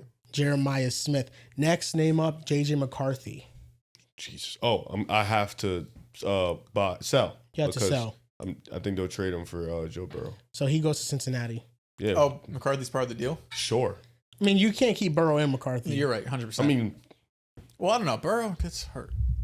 With all due respect. well, I don't want him to be the backup. I'll go get like Jacoby Brissett You're or not some wrong. shit. You're not wrong. Who's bye. their schedule's so easy. Like he should just play well the rest of the year. I'm buying. I'm locked in on Burrow to the Rams. The Rams. But the Vikings are a great destination, though. Next, quarterback up, Michael Penix Jr. I'm selling. I think they'll trade for a quarterback. He's coming back from the ACL injury too. So, and I don't know if it's the same knee. He's had previous ACL injuries. I don't know if it's the same knee, different knee. I don't know. Whatever. Either way, I'm selling. I think it should be a sell. I would not want to go into 2026 with Michael Penix as my starting quarterback. Yeah, Raheem Morris, when he was asked about it, said that everything's on the table. Exactly. I don't think he's going to be there. I think Penix gets one more year to prove himself with a new head coach. Tyler Shuck. Bye. I'm buying this too. I don't think the Saints need to draft a quarterback. I do, but I don't. Nah, let me not say I do. I think they got the Jets this week. They'll probably win. They could be picking at like number 8 or 9 overall. They're not going to quarterback. I'm a buy because they have bigger needs. And last quarterback up, Shedeur Sanders. Buy. Sell. Oh wait, Deshaun might be back. Are they going to play him? I don't think so. But I don't know. Shedeur was great against the Titans. It was a disaster last week. Yeah, I'm selling this. Yeah. I think that they draft a quarterback. They're going to be picking high enough to draft a quarterback. I think it'll be a competition. Shedeur will be involved. Maybe he wins week 1, maybe. Why? No offense. I don't mean to be rude. Why would Cleveland draft a quarterback and the Saints not? Shuckers look good. The Browns have a higher pick. That too. The Browns could be taking top 3. I think when the Browns are taking like top 10. I mean, they play the Jets this week. If I think they they win, beat the Jets. Yeah. I think they have do they have the Chiefs on the schedule too? They low-key, I feel like I saw their schedule and there was like maybe 2 possible wins for them. No, but they finished with the Jets, the Titans, and the Falcons. Like they could win all those games. Yeah. I think that the Browns, when they're on the clock, they're probably going to be able to pick Dante Moore. That's the difference. You think I hope he's coming out. I hope so too. He doesn't have enough experience playing. Yeah. But he has a lot of tools that I like. We did the Saints go 0-17 video this offseason, right? Yeah. Okay. Yeah, that was an L. You know, we didn't expect this level of quarterback play from Rattler and Shuck. Yeah. Let that go. He got benched. You want me to read you Spencer Rattler's and Tyler Shuck's stats side by side? Nope. It's similar. I bet it is. Rattler actually wins in a lot of categories. Rattler wasn't bad. That's not me saying that I think that he's been better than Shuck. I think Shuck has been better. But that's also me saying that the Saints quarterback position, at least this year, it has not been the issue. They've lost games because of other things. Early on, defense. I think they need another wide receiver. They need a guard. They need a defensive tackle. They need other needs before they go get a quarterback. They got 2 quarterbacks, 2 young guns. This administration, this Kellen Moore, this whole new regime, they took Tyler Shuck in the second round. Used a somewhat premium draft pick on him. I wouldn't be mad at the Jets traded for Spencer Rattler. Would not be mad. Hey, Rat Pack. Okay. That's his nickname? Yeah, that's the fan base of Spencer Rattler. The Jets signed Hendon Hooker to the practice squad. That's a great signing. Aaron Glenn connection. Good prospect from a couple drafts ago. Bro, he's like 30. On the Detroit Lions, with Aaron Glenn. He's from familiarity. Steve Wilkes got fired. You don't know quarterback talent, bro, if it hit you in the head. Oh, the Jets? Yeah. And you. Whoa, I have hits. I have misses, but I have hits. NFL Week 16 predictions. First game up, Eagles versus the Commanders. Walkthrough. Yeah, Eagles should win this game. I got the Eagles. Packers versus the Bears. I've Chicago. I noticed, and you said it during the short form that, they're going to have receivers out, but this team heavily relies on the run game. I think, and that's super important. They rely on the run game, and they still had DJ Moore had a good week last week. But I think they're still going to be heavily relying on that, and they're going to have a couple splash plays here and there. It's going to be in Chicago, so, they'll have a little bit of a home field advantage. And Green Bay right now is reeling. They just had a couple bad injuries. I think that's going to, have a emotional toll on them. I think Chicago can't get swept either. It's a team that wants to make the playoffs, a team that, if they lose another one, things could look a little bit dark because, Detroit's still on their heels and stuff like that. So I got Chicago in this one. I think they need it more than Green Bay. Chicago lost it heartbreakingly a couple weeks ago in Green Bay. Now the Packers are coming in here a bit more banged up. Obviously, without Micah Parsons, it sounds like Josh Jacobs is potentially going to be missing this game. Christian Watson probably playing, but not at 100%. I think Chicago wins at home. They've been awesome. They're one of the best rushing teams in football. we know the issues with Chicago, right? Like that defense, I think the Packers are going to have a very fine time moving the ball against them. And Caleb Williams is going to have some amazing plays, and some plays are going to go, holy shit. But we saw 2 weeks ago, these teams were neck and neck. And I feel like losing Micah Parsons is that last key that says Chicago's better right now. That's definitely a good thought process. The Micah loss, it can't be understated because he was the only person really generating pressure against Caleb Williams. But it's something about the Packers that I just believe in their offense. Like, I think ultimately it's going to come down to what team has the better offense performance, and I think the Packers will have a better offensive performance. They're just more healthier with Reed, Wicks, Romeo Doubs, Christian Watson. Like their receivers are more healthier. Christian Watson being in the lineup really changes everything. And even with the Micah loss, I asked myself, Packers defense or Bears defense, who do I think is better? Even with losing Micah. I don't hate it. I'm still like, okay, I think the Packers defense might still be better. The scheme just gives them a good floor. And I think this game, comes down to quarterback play. And I just think Jordan Love's a better quarterback. I'm excited to see Colston Loveland. I'm going with the Packers. Here. Chargers versus the Cowboys. You've been the Cowboys whisperer, I feel like, these last couple of weeks. Right? I keep picking them right. The reason why I think they'll win is because they have nothing to win. They have nothing to play for now. Like Dallas, seems rude. I remember when people were talking about how Dallas is going to steal a division. How the Eagles were going to choke it. How Dallas was going to make this glorious, magical run. I remember a friend of mine telling me that. Good friend of mine, like real legitimate brother of mine, telling me that this Dallas Cowboy team was dangerous and they were going to win. Don't the division. sleep on them. They get into the postseason. And then when they get a little bit of expectations. When the most dangerous team you don't want to see gets a little bit of hot steam and fire, they drop 2. So 2 straight, if I'm not mistaken. But they definitely dropped 2. So this Dallas team still has ways to go. I thought the defense definitely got better after they picked up. Forgot his name. Quentin Williams. Thank you. And I thought the offense was electric, but Pickens, best receiver on the team, top 5 receiver in football, in your opinion, hasn't been playing that well. Dell said some funny thing last week. He told us that Dak said he knew not that Pickens wasn't in it when he looked in his eyes. That's just something you don't want from your top 5 receiver, top 5 in the world. He says, best receiver on the team, the number 1 guy. It's just not something you really want. You want your number 1. Not CeeDee Lamb, who's had 300 yards in 3 games. Not that guy. You want your number 1 to really show up and be there for big games, Dells. Yeah. And Pickens has not done that. But all jokes aside, I do think Dallas still wins this game because right now the Chargers are playing, and it feels like it's like a Band-Aid. They keep putting Band-Aids on this team, but they're playing with so much resilience. But I think this Dallas Cowboy team is going to win. I think Riv makes an excellent point. George Pickens not going and then losing games, a couple in a row, it's a big reason for that. When their best receiver is going, they win. Tight. They win games. Yeah. Chiefs, Eagles, they win those games. But CD had the best game in the Chiefs game. The Chargers, I feel like I've been a culprit in this too. Justin Herbert, I understand he's carrying a huge offensive load. The offensive line's awful. But the Chargers are able to win games right now because their defense is one of the best in the league. Yeah. Owe, Khalil Mack, Tui Pelotu, they're awesome. They have an excellent scheme. They have really good corners, and they keep games close. Against the Eagles, they forced 5 turnovers to swing that game. They had the game-winning play on the interception. That unit is not getting enough credit for why the Chargers have been so successful this season. I'm going to go with the Chargers in this one. I think the Cowboys' defensive improvement has been overstated.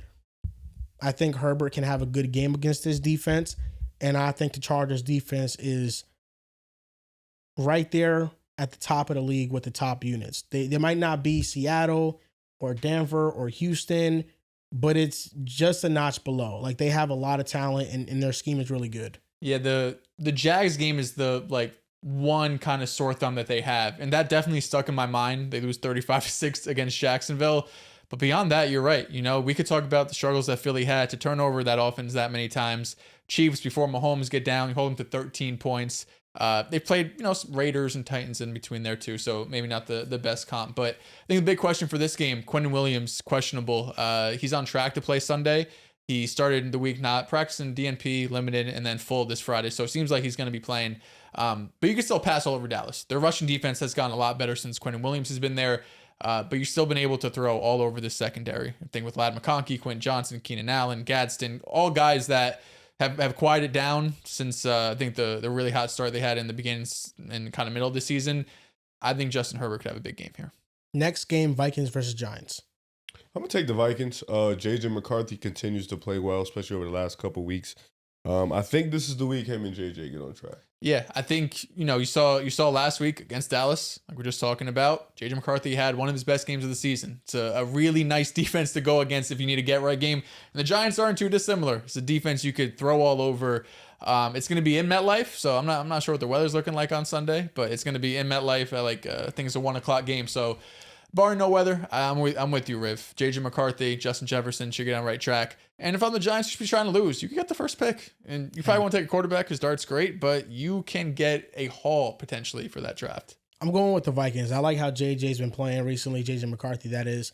Justin Jefferson, really, if he has to get on track this week or else he might not hit 1,000 unless he goes berserk the last 2 games. 40 degrees on Sunday and sunny on Sunday. Oh. But JJ has to make sure Justin Jefferson, both JJs, get on track this week. And I think they can. They have a great team still. I just think McCarthy's inconsistencies and the carousel of quarterbacks early in the year really have kind of disguised how good of a football team this is. Bengals versus Dolphins. Quinn Ewers, Joe Burrow can't lose this game. I think he plays better after having a rough week. I'll pick Cincinnati. Hopefully T. Higgins plays for my fantasy team. Are you still in it? I'm in it a lot. I'm not in main league. Main league I got cooked. Drew is in the championship in our main league. He went against JSN last night. Sheesh. Yeah, he had a fine game. Obviously, when he had 0 in the first half, it's like, oh my God, I'm lit. And he ended up with I thought you said Puka. No, JSN. Drew's in the championship in that league, but I'm in the finals or the semifinals in 3 out of my top 4 leagues. How many championships do you have in Maine? 2. You have the most? Tied for the most. Me, Drew, and Jer, all of 2. You guys just dominant. It's just like you out of dynasties. We each have 2, or does Drew have 1? I don't know if Drew has 1 or 2. I definitely have 2. You did it back to back, or was... No, I won the first year and then I won in 2020, I think. So it's been a minute. It's been a minute. No, it's been a drought. It's been a drought. Who's won the last 2 years? Frank won last year. You let Frank win? I thought Frank was ass. Bro, Frank, that was the second year Frank was in the league. The first year he was the worst. He came in last place. And last year he won the championship. What about yeah, 2 years ago, was it Jared maybe? No, Vaughn. Vaughn has 1, Jer has 1, Max has 1. Who doesn't have 1? Joey. We shit on Joey all the time. I love Joe to death. I've been in 3 to 4 leagues with him for probably close to a decade. That brother hasn't won a single championship. Oh my God. Who else doesn't have 1? Alvaro doesn't. He's in the championship right now against Drew. Is that when he had the debacle with yeah, Jalen Warren. Yeah, but he ended up playing. Okay. Charles doesn't have 1. And is that everybody? I think so. G just won his first one a couple years ago. But yeah, with that being said, I had T. Higgins playing, and T. Higgins has been awesome when he's been healthy. So obviously health comes first. So he's now over the concussion, don't play. But Joe Burrow was embarrassed last week. He said on the podium that no team would have won with me if I was playing quarterback. He acknowledged how terribly he played. He did play terrible against the Ravens. I don't think that happens 2 games in a row. I just don't really think Quinn Ewers is that good. So I think the Bengals should win. I'm excited for Shamar Stewart to be back in the lineup. He's going to play this game, and Shamar Stewart's year this year has been really rough. Yeah. It's kind of been alarming if you're a Bengals fan watching Shamar Stewart play, because he has not looked like a first-round pick out there, and they really need help on the defense desperately. So hopefully he can come in this game and make an impact and be a difference maker. That would be a very positive sign. But as for Burrow, I expect him to play really well. Like I expect Joe Burrow to play like Joe Burrow. Buccaneers versus the Panthers. I'm taking the Panthers, man. Both teams are inconsistent. Both teams have kind of don't want to win the division. I think that's the funny part about it. This division is it's not good. Tampa Bay, ever since the Baker injury, and plus this team just dealing with so much, they've kind of fallen off a cliff. With this Carolina team, they had an opportunity to go out there and beat the Saints last week and kind of get one step above the Tampa Bay Buccaneers, and they fumbled that back. But I think them at home, feeling good. They know how important this game is. I'm going to take Carolina. I mean, both teams coming off just terrible losses, right? You have Tampa Bay losing to the Falcons on Thursday Night Football. The Panthers losing to the Saints, or like the last drive of the game, they go down the field and score. I mean, both teams just really embarrassing losses. I have the Bucs picked. I don't know. This is a game this week where I'm like, it's a 50-50 toss-up, because you're right, Rib. Neither of these teams have shown any reason for us to believe in them, right? So we've seen weeks where Carolina shows up and, they could smoke a team like the Falcons. We've seen Tampa Bay show up. We've seen them beat Seattle. It's been some weeks, obviously, for both of those guys, but I think Tampa Bay getting the receivers back, having Mike Evans there, Chris Godwin, and Nick Buka. I think that's going to be enough for this offense to get going against Carolina. I'm just going with my priors, and I just think the Bucs are better. Like, I think they have more talent. If they do lose, they have 2 games against the Panthers left. This one and then another one that's going to decide the division. I think the Panthers, like, if they don't win both, it's going to be disappointing. Kind of crazy scheduling. The Niners and Seahawks are that way too, right? Mm-hmm. Like, why do you play twice in the last 3 weeks? Well, no. Well, the Niners and they played Oh, no, you're right. You're right once. Yeah. I'm going with the Buccaneers. Jets versus Saints. I think it should be Saints, round table. Yep. The Saints, they're rolling right now. Bills versus Browns. Buffalo. Another Bills round table. Chiefs versus Titans. What makes this game interesting? No Mahomes, Rasheed Rice, Trey McDuffie, Jalen Moore. A lot of injuries for Kansas City. So it's a really banged up version of KC versus Tennessee. This is another one that I don't feel strongly about. I have the Chiefs written down as the winner, just because it's the Chiefs and it's Andy Reid and they know how to win, and the Titans have been so bad. But either way, we talked about it a little when we're doing short form. Tennessee should be able to move the ball. Cam Ward should have a good game. They're home, right? Tennessee's home in this game. I might switch to Tennessee. I'm taking Tennessee, man. I'm going Tennessee. Really? Yeah. I hope Tennessee wins. Damn, just to get up there. Jaguars versus Broncos. Now, this right here, I think, is the game of the week. I agree with you. Game of the week. I think Denver, man. This is the first real comp game in a minute for Jacksonville, if I'm not mistaken, ever since the Texans game. Yeah, since Texans. And they're 5-1 since acquiring Jacoby Myers. Yeah, so Jacoby's been great for them. He's been great in their scheme. Liam Cohen has done an incredible job. Trevor Lawrence has been hooping over the last 4 or 5 weeks. Denver's a different beast. It's a really top-notch defense. I think offensively, we'll get to see that matchup versus the Jaguars defense. How good is the Jaguars defense? I think this is going to be a big test. But I got Denver. They're home. They have that energy. They're going to be the number one. They're trying to be the number 1 seed. It's just a huge game for them. I think Denver takes this one. I got Denver too. When Jacoby Myers got his contract, first of all, shout out to Jacoby. Well worth it. Great receiver. Are they keeping all 3 of them? Like, are they keeping Jacoby, Brian Thomas, and Travis Hunter? And this is going to be like, we're just going to have 3 invest a ton into receiver. Trav to corner? Yeah, it was weird because before the injury, Travis was kind of transitioning more into a full-time receiver than corner. But now that you have Jacoby and Brian Thomas, the need isn't as prevalent. So there's something interesting because Brian Thomas, it was floated, I think, when the Jets, it was never said, but there was a player-for-player swap and the Jets were swapping Quentin Williams, and the player insinuated was possibly Brian Thomas. Obviously didn't happen. Maybe they're not interested in moving him at all. But either way, I got the Broncos in this game, coming out their best game of the season. Jacksonville deserves a lot of respect. I think this is a team that it's not a coincidence that they're 5-1 in the last 6 games. This has been a really good football team for the majority of the season. They just had a minor slip-up kind of halfway through the year. But since the brutal choking loss to the Texans, they've won the best teams in football. So I think the defense is underrated. Trevor Lawrence is playing the best football of his career. If they win this game in Denver, NFL's on notice. If you win, it's weird because this game for Denver, for me, doesn't matter a lot in the terms of, obviously the 1 seed matters, but if they win or lose this game, to me, like, it doesn't really change my opinion on them, because I think they could lose the 1 seed in AFC. Yes, for sure. But to me, they're a team that, like, they could lose to Jacksonville, but they could beat Jacksonville. The Chargers are still on their heels. Yeah. To me, it would be more of an upset if Jacksonville won this game. But I still got Denver. I think they're the better team. Jacksonville has a chance to really turn people into believers this weekend. And this is a coin flip game for me. I don't feel comfortable taking Denver. I'm going to take them, but I don't feel comfortable about it.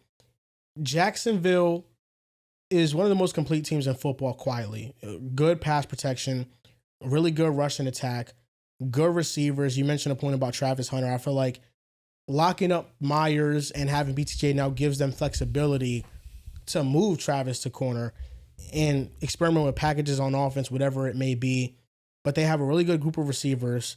Trevor Lawrence is playing really well. And their defense is really good. Like, their defense might not be elite, but they're good, they're physical, and they force turnovers. What this game is for me is I want to see Bo Nix repeat, not the same performance he had against Green Bay, because he was lights out against Green Bay. But I want to see Denver's offense have another great performance. I'm with you. Like, I think the only way Denver loses this game is if the Jaguars' defensive game plan is awesome and they really stifle Denver's offense. Mm-hmm. If Denver is able to consistently move the ball with their defense against the Jaguars' offense, I think they'll be able to comfortably win this game. So the Jaguars have a chance here to deviate a game plan to really shock everybody and to really maybe rattle the offense a little bit. And then we'll see. You know, we know the Broncos' weakness on defense has been their run defense for the most part. Teams have been able to run on them more than they've been able to have success through the air. So this is a game, too, where Jacksonville, ETN becomes a big focal point of it. So this is going to be a great matchup between two teams that I think are really hot. And I'm going with the Broncos, but the Jaguars, something about them is speaking to me this weekend. It's speaking to me. I might pick them. You might see on the app, you're going to see the Jaguars logo in terms of my pick. I'm very undecided on this game. I think it's going to be a really big-time game. Falcons versus the Cardinals. I have the Falcons. I also have the Falcons. I have the Falcons. This should be a good game for fantasy. Raiders versus Texans, and this is why the Jaguars can't, lose this weekend, is because the Texans have a pretty easy schedule. So yeah. Oh, Tom. I got the Texans. Also, yeah, I got the Texans too. Steelers versus Lions. I got Detroit. Detroit should win. Patriots versus Ravens. Game of the week. Real game. My game of the week. Your game of the year. My game of the year is right. Yeah, your game of the year, since you've already lost to me multiple times. I beat you last year. And then you beat me in the playoffs. Whatever matters, baby. And then you lost to Mahomes, so I don't really care. Well, you were definitely going to lose to Mahomes. Maybe not. For sure. Not. It's all right, because I beat Mahomes in the end. You did. Fair enough. Patriots Ravens. How can the Baltimore Ravens win this game? The offense has to look a lot better. I mean, simply put, but Lamar Jackson hasn't really been Lamar Jackson outside of the Miami game. Like the first week he was back, I thought he looked excellent as a passer. Mm-hmm. Since then, I think it's been very sporadic. It's inaccurate. He doesn't have the same explosiveness as a runner. Last week they won 24-0. He threw the ball 12 times. They were 9 for 12. Damn. Like they got some turnovers and whatnot, so just didn't have as many plays in general. But it looks like they smoked Baltimore, but I mean, he was 9 for 12, right? It wasn't like this crazy passing attack throws for 300 yards. The offense has to be better. Funny enough, I kind of trust the defense. Like the defense right now is playing at a respectable level. A few weeks back the Bengals scored on them, and then they shut them down just last week. So it really relies on Lamar Jackson in this offense. Can he get back to that version? It's hard to count on that just because it feels like it's injury related. Like there's no reason for Lamar Jackson to just not be good all of a sudden, other than the hamstring really bothering him. So I'm hoping, obviously, that they play well because the Ravens need this one way more than the Patriots do, right? The Patriots lose this. The division could be interesting, but if the Ravens win this, they have a real inside track to win the division again and host a playoff game in the first round. With that being said, I'm taking New England. I think they've been the better team this season. I love what I'm seeing from Travion Henderson. I know it's not pretty all the time, and he could have runs where he gets 2 yards, 3 yards, whatever. But you see the explosiveness. That offense needs that level of explosiveness, right? I think Booty has given them some of that in spurts to Stephon Diggs, but not as much. If you could get Henderson as the lead back, which I think is what he's been showing over these last few weeks, and this offense could get more explosive with Drake May obviously leading the helm, sky's the limit for them. I'm going with the Patriots. The Ravens defense is the X factor in this game. The Bills had a lot of success in the second half, keeping Drake May in the pocket and really limiting his receivers. And they were able to get mostly coverage sacks because nobody could really consistently get open for New England. And that's the challenge they're going to have to face for the rest of the season. I just don't think they have the requisite receivers to really go on a deep playoff run and shock people. I just think it's too much of a liability. So that's where the Ravens can swing this game in their favor. And the offense, I think they'll be able to do enough. I really haven't been that high on the Patriots defense all year long. Yeah. They've had some moments here and there. That's not a good unit. Yeah, but for the most part, I really haven't been moved by them all that much. So I'm going with the Patriots, but I don't feel confident about this either. Who are you going with, Riff? So I was going for the Ravens. Okay. Big upset. 49ers versus Colts. I got the Niners here. I'm taking the Niners, man. It was last week's game was really interesting because, of course, the Seahawks were like 2 touchdown favorites, and it ends up being a potential game-winning field goal type of game. So maybe the Colts deserve some more respect because they went wire to wire with one of the best teams in football. But I just don't think the 49ers offense is going to struggle like Seattle's will, or Seattle's did. How I picture this is that the Colts making it close against Seattle is one of those, we got a bunch of new energy in the building. We got to go out and show out.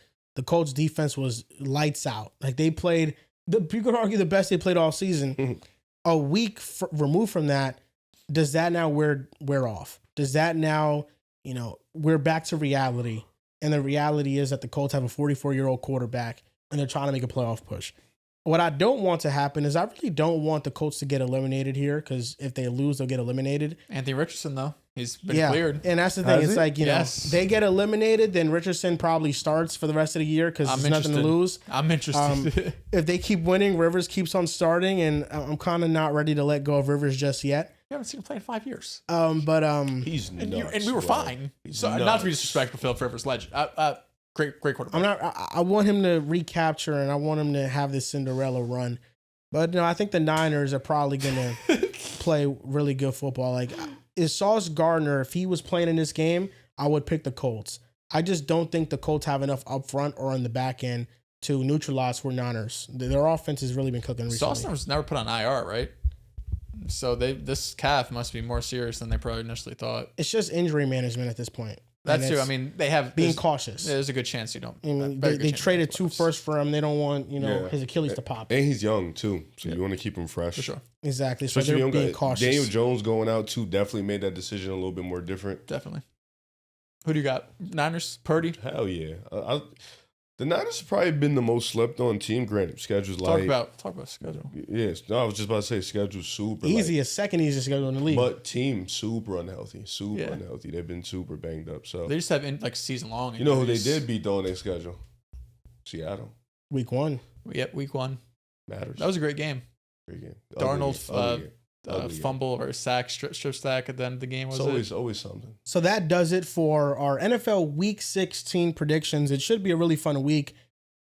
I'm up 3 on Riv. You're up on Dels. Fuck that. This is really what it comes down to. One of us will win. One of us. Can't believe I'm not going to three-peat, man. You still might. No, I don't think so. Maybe it's coming down to the last 2 weeks, man. I got a couple different picks than both of you. So this is going to decide. I'm not seeing the board clearly right now, man. You're not. You're a loser. I'm not. You're a dork. I needed to get hot. I needed to build momentum as the season closed, but I'm kind of... Woo. You fell off like Drake, man. Relax. This is the most uncertain week I've been about games. Really? Yeah. This week I'm kind of like, I don't know. It's funny you said I'm super confident. Really, this week? There's weeks where I'm like that and it goes ass, and there's weeks like that where it goes great. Right now I'm not seeing it, man. I'm just not seeing it. I'm just hoping I got to be steady. It's like I don't know. I got to kind of strategize. Got to be the turtle. I have to strategize. Like I have to understand where you're going and where you're going. I don't want all the same picks as Riv because what if he loses and then you have a good weekend and you jump up on me?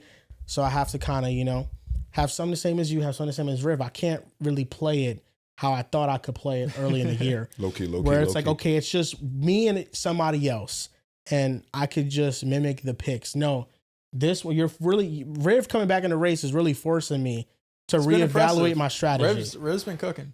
Yeah, he's been doing really well. Most improved for sure. I'm trying to tell y'all, bro, last year was not going to be...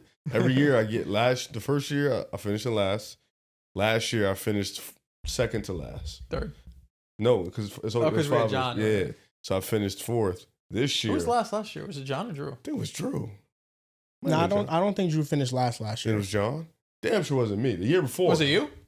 No. I don't know. I don't think I've ever finished last in any He was year. ahead of me. Oh, okay. But the first year, def. I got too much last. pride for that, man. For sure. Last is crazy. You gotta be in a race somewhat. But no, last year, definitely towards this time, Dell's had like a good, comfortable, like 8-game lead. Like there was no way nobody was catching up. This year is close. Like this year, we're all pretty much neck and neck. And so last year we just went through week 18, I believe. Are we doing that this year or through Super Bowl? How close is the race? I'll say probably through week 18. Okay. Unless I'm pretty sure that's what we did last year. We could do it all the way through. It doesn't matter to me. I mean, obviously it gives me more time. I wouldn't be mad. Yeah.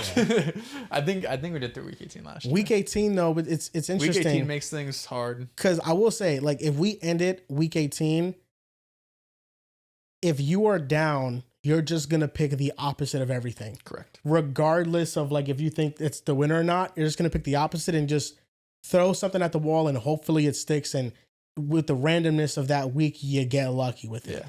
Yeah. I was fearful of that. Even last year, I was up. I don't remember how many, but it was like probably like 5-ish. I know you guys said 8. I feel like it was less than that because I remember week 18 being like I should be fine. But a few things don't go my way. Who knows? Yeah, it's gonna be nerve wracking. The New York Knicks won the NBA Cup. Hang the banner. Nice. And I think right now they have proven, along with the Pistons, they're the two best teams in the Eastern Conference. And when you look at Polymarket, who Polymarket is a sponsor of this segment, Polymarket right now, their market has the Knicks.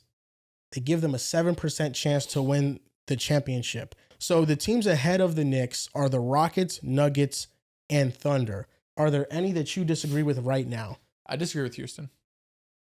I disagree with Houston. New York? Or just in general? Over Houston New York. over New York because New York's path to the finals is a lot easier than Houston's path. But, unless they get the 2 seed. But you got to look at it from this perspective. If Houston beats OKC or like Denver, you would feel like... Sure. You know? I just feel like okay, if they beat OKC and they play Denver, if they beat Denver, then they play OKC. It's just beating both of them feels so unlikely. If they match up in a series, who do you feel comfortable winning that series? The Rockets or the Knicks? That's a different conversation, I think. Because I think the path for New York is just a lot easier. I think that's what it's saying, though. Because, like, New York... Well, it's saying to win the finals. Yeah. To me, the path matters, obviously. Like, the Knicks' path is a lot easier than the Rockets' path. So that's why I would have them over Houston. Even if the Knicks play Houston, I feel confident in that matchup with OG Anunoby guarding I think KD for the series. That'd be a good series. It would be a great series. It'd be a series that like I'd be like very hopeful that the Knicks could win. I'm with you. Because I just think Denver and OKC are like awesome right now. But on Polymarket, they have a 7% chance to win the NBA championship. And the NBA Cup, listen, it's not an NBA championship, but it's the second best thing. And I feel like as of recently, it's meaning more. Would you rather have an NBA Cup or your team's best player have an MVP? Team best player have an MVP. I'm with you. Would you rather have an NBA Cup or not have an NBA Cup? I don't know. I'd rather have it. I actually think I'd rather the money than the NBA Cup. Well, you get the money by winning the NBA Cup. Yeah. You need one to get the other. That's true. Yeah. I would rather have it than not. But maybe... Actually, I don't... Would you rather have Depoy or... Depoy. Okay. Honestly, Rookie of the I'd year rather too. have an all-star game than an NBA MVP. But that's an individual accomplishment, not a team accomplishment. No, I'm just saying, like, me as a Celtic fan, would I rather win the NBA Cup or see Tatum win an MVP? I'd rather see Tatum win an MVP. I'd rather see Jordan Clarkson win 6th Man of the Year. Like, I wouldn't give up Marcus Smart's Depoy for an NBA Cup. The Knicks would rather see Jordan Clarkson win 6th Man of the Year than win an NBA Cup. 6th Man of the Year, I think, might be a stretch. But you'd rather see Jalen Brunson win MVP. Yeah, well, that's different. There's different level of prestige to that award. Yeah, I've never cared for the NBA Cup. This isn't to diminish the NBA Cup because I think I like what they're doing. Well, the ratings are up 90% from last year. The Lakers hung a banner for it. Yeah, well, didn't they say they were going to take it down because the Knicks aren't hanging one in MSG? And they should. Yeah, the Knicks said they're not going to hang one up, which means that this team has pride. I think it's different for the Knicks to do it than the Lakers. The Lakers could do it because obviously they won in 2020. They won with Kobe. They've had recent the championships. Knicks, it feels like their crowning achievement in the last couple of years. But I feel like the Lakers have only built championships. So to put that up is kind of like, what are we doing? Yeah. I know both teams put it up. Yeah. I think the Bucks put it up. The Lakers put it up. The Bucks is valid. The Knicks are the only one that didn't put it up. They said they're not going to, but 19-7, Jalen Brunson is off the cusp of hitting a game winner. Yeah. 3rd in offensive rating, 4th in net rating, 6 players averaging double figures. I feel like the Knicks this year just feel like a much different team because of the bench. I still would like more size, but I've loved the contributions that Deuce McBride has given us. He's done it since last year in the playoffs too. Jordan Clarkson was a big spark plug in the NBA Cup championship against the Spurs. He was awesome. Tyler Kolek, same thing. And Tyler Kolek, him getting more run this year has really made us a better team all around. And then Landry Shamet, when he was healthy, he was turning into one of my favorite Knicks. He would dive for loose balls. He would hit open shots. He would play with a lot of passion. So I think the Knicks have a much better bench this year, but it's also hard to tell because I just feel like last year Tibbs wasn't playing these guys enough. Mm-hmm. And this year Mike Brown is experimenting with more lineups. And I like how versatile Mike Brown is, where some games Mitchell Robinson will start alongside Cat. Some games it will be Josh Hart. And Josh Hart last year in the lineup was not viable. All the lineups that featured Josh Hart with the starters was a negative. This year, he's been one of our most impactful players. Yeah. And it's partly because of this new offensive system, the fact that we want to get faster, but also he's shooting better from three, shooting 38%, 39% from three. So I feel like all around, this Knicks team feels much better than last year's Knicks team. And I know with all the rumblings surrounding Giannis about his availability, I like what the Knicks are building right now. I just think that, speaking about it realistically, what it's going to take to get Giannis is going to cripple the team to the point that I'd rather leave our team, ride it out. If he becomes available in the offseason as a free agent, maybe you move around contracts or bring him in. But for the most part, I know it's not the same caliber of player, but I feel like the Knicks trading for Giannis would be like the Knicks trading for Melo back then, where you're just giving up too much and you're just slashing your team in half for a player that we know, especially in this modern game, superstars matter, but you can argue depth matters a lot more, especially with the teams that we've seen make runs in recent years. So the Knicks, they're playing outstanding and NBA Cup champions, you know. Can't take that away. Crowning achievement for them. You think y'all would have to give up a lot for Giannis, considering that you have contracts that can match that money? I think it would have to be a combination of two of our best starters. So it would have to be Cat and Mikal or Cat and OG. That means you're bringing somebody back from Milwaukee because that's $80 million. Kuzma. Yeah, it's Giannis and Kuzma. Giannis and Kuzma. Kuzma back. What about Giannis and like Bobby Porter or something? Portis. Yeah, even then, I don't know if I like it that much, but I feel like even like Cat and OG might not be enough. Like I think they probably want to ask for like Deuce McBride. Like somebody else would have to be in that deal. And I just think that I'd rather just the Knicks make a small move. Like don't go get Giannis, go get a Najee Marshall. Go try to get a Herb Jones. Be aggressive for Herb Jones. Yeah. You know, be aggressive for somebody like that. Another really impactful role player rather than like a star. Yeah, I think it's tough because Giannis becomes available. I wouldn't be mad if the Knicks went and try to acquire him. But this is the best year that the Knicks have to make the NBA Finals. And whether you like it or not, more often than not, whoever's the healthiest at the end of the year ends up winning the championship. You know, you've seen in years past teams get banged up. And if the Knicks, this is the best year they have, and not saying next year won't be great for them or the year after, they've built a really good team with a super high floor. And the ceiling we're seeing right now, that could be, you know, a top 2 team, probably number 1 team in the Eastern Conference. You have a chance to have a very easy pathway to the Eastern Conference Finals and then probably be favored if things end today against the Detroit Pistons to go to the NBA Finals. Once you're in the finals, 7-game series, more likely than not, you're going to be going up against OKC or Denver, who will certainly be outmatched just talent-wise. Both of those teams are on historic paces right now, offensively for Denver, defensively for the Thunder. But if you're telling me you have an opportunity to get to the NBA Finals and all it comes down to is a 7-game series, no one gave Indiana a chance last year. They took OKC down to 7 games, and if Halliburton doesn't go down game 7, who knows what we're talking about right now.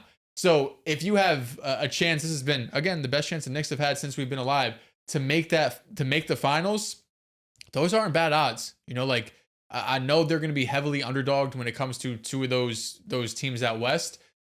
But if you're telling me the biggest, no disrespect to them boys in Detroit, but if that's your biggest competition right now, you got to go for it. So whether it's Najee Marshall, a move around the edges, or if it's trying to take a swing at Giannis, I think something has to be made to get a little something more on this team.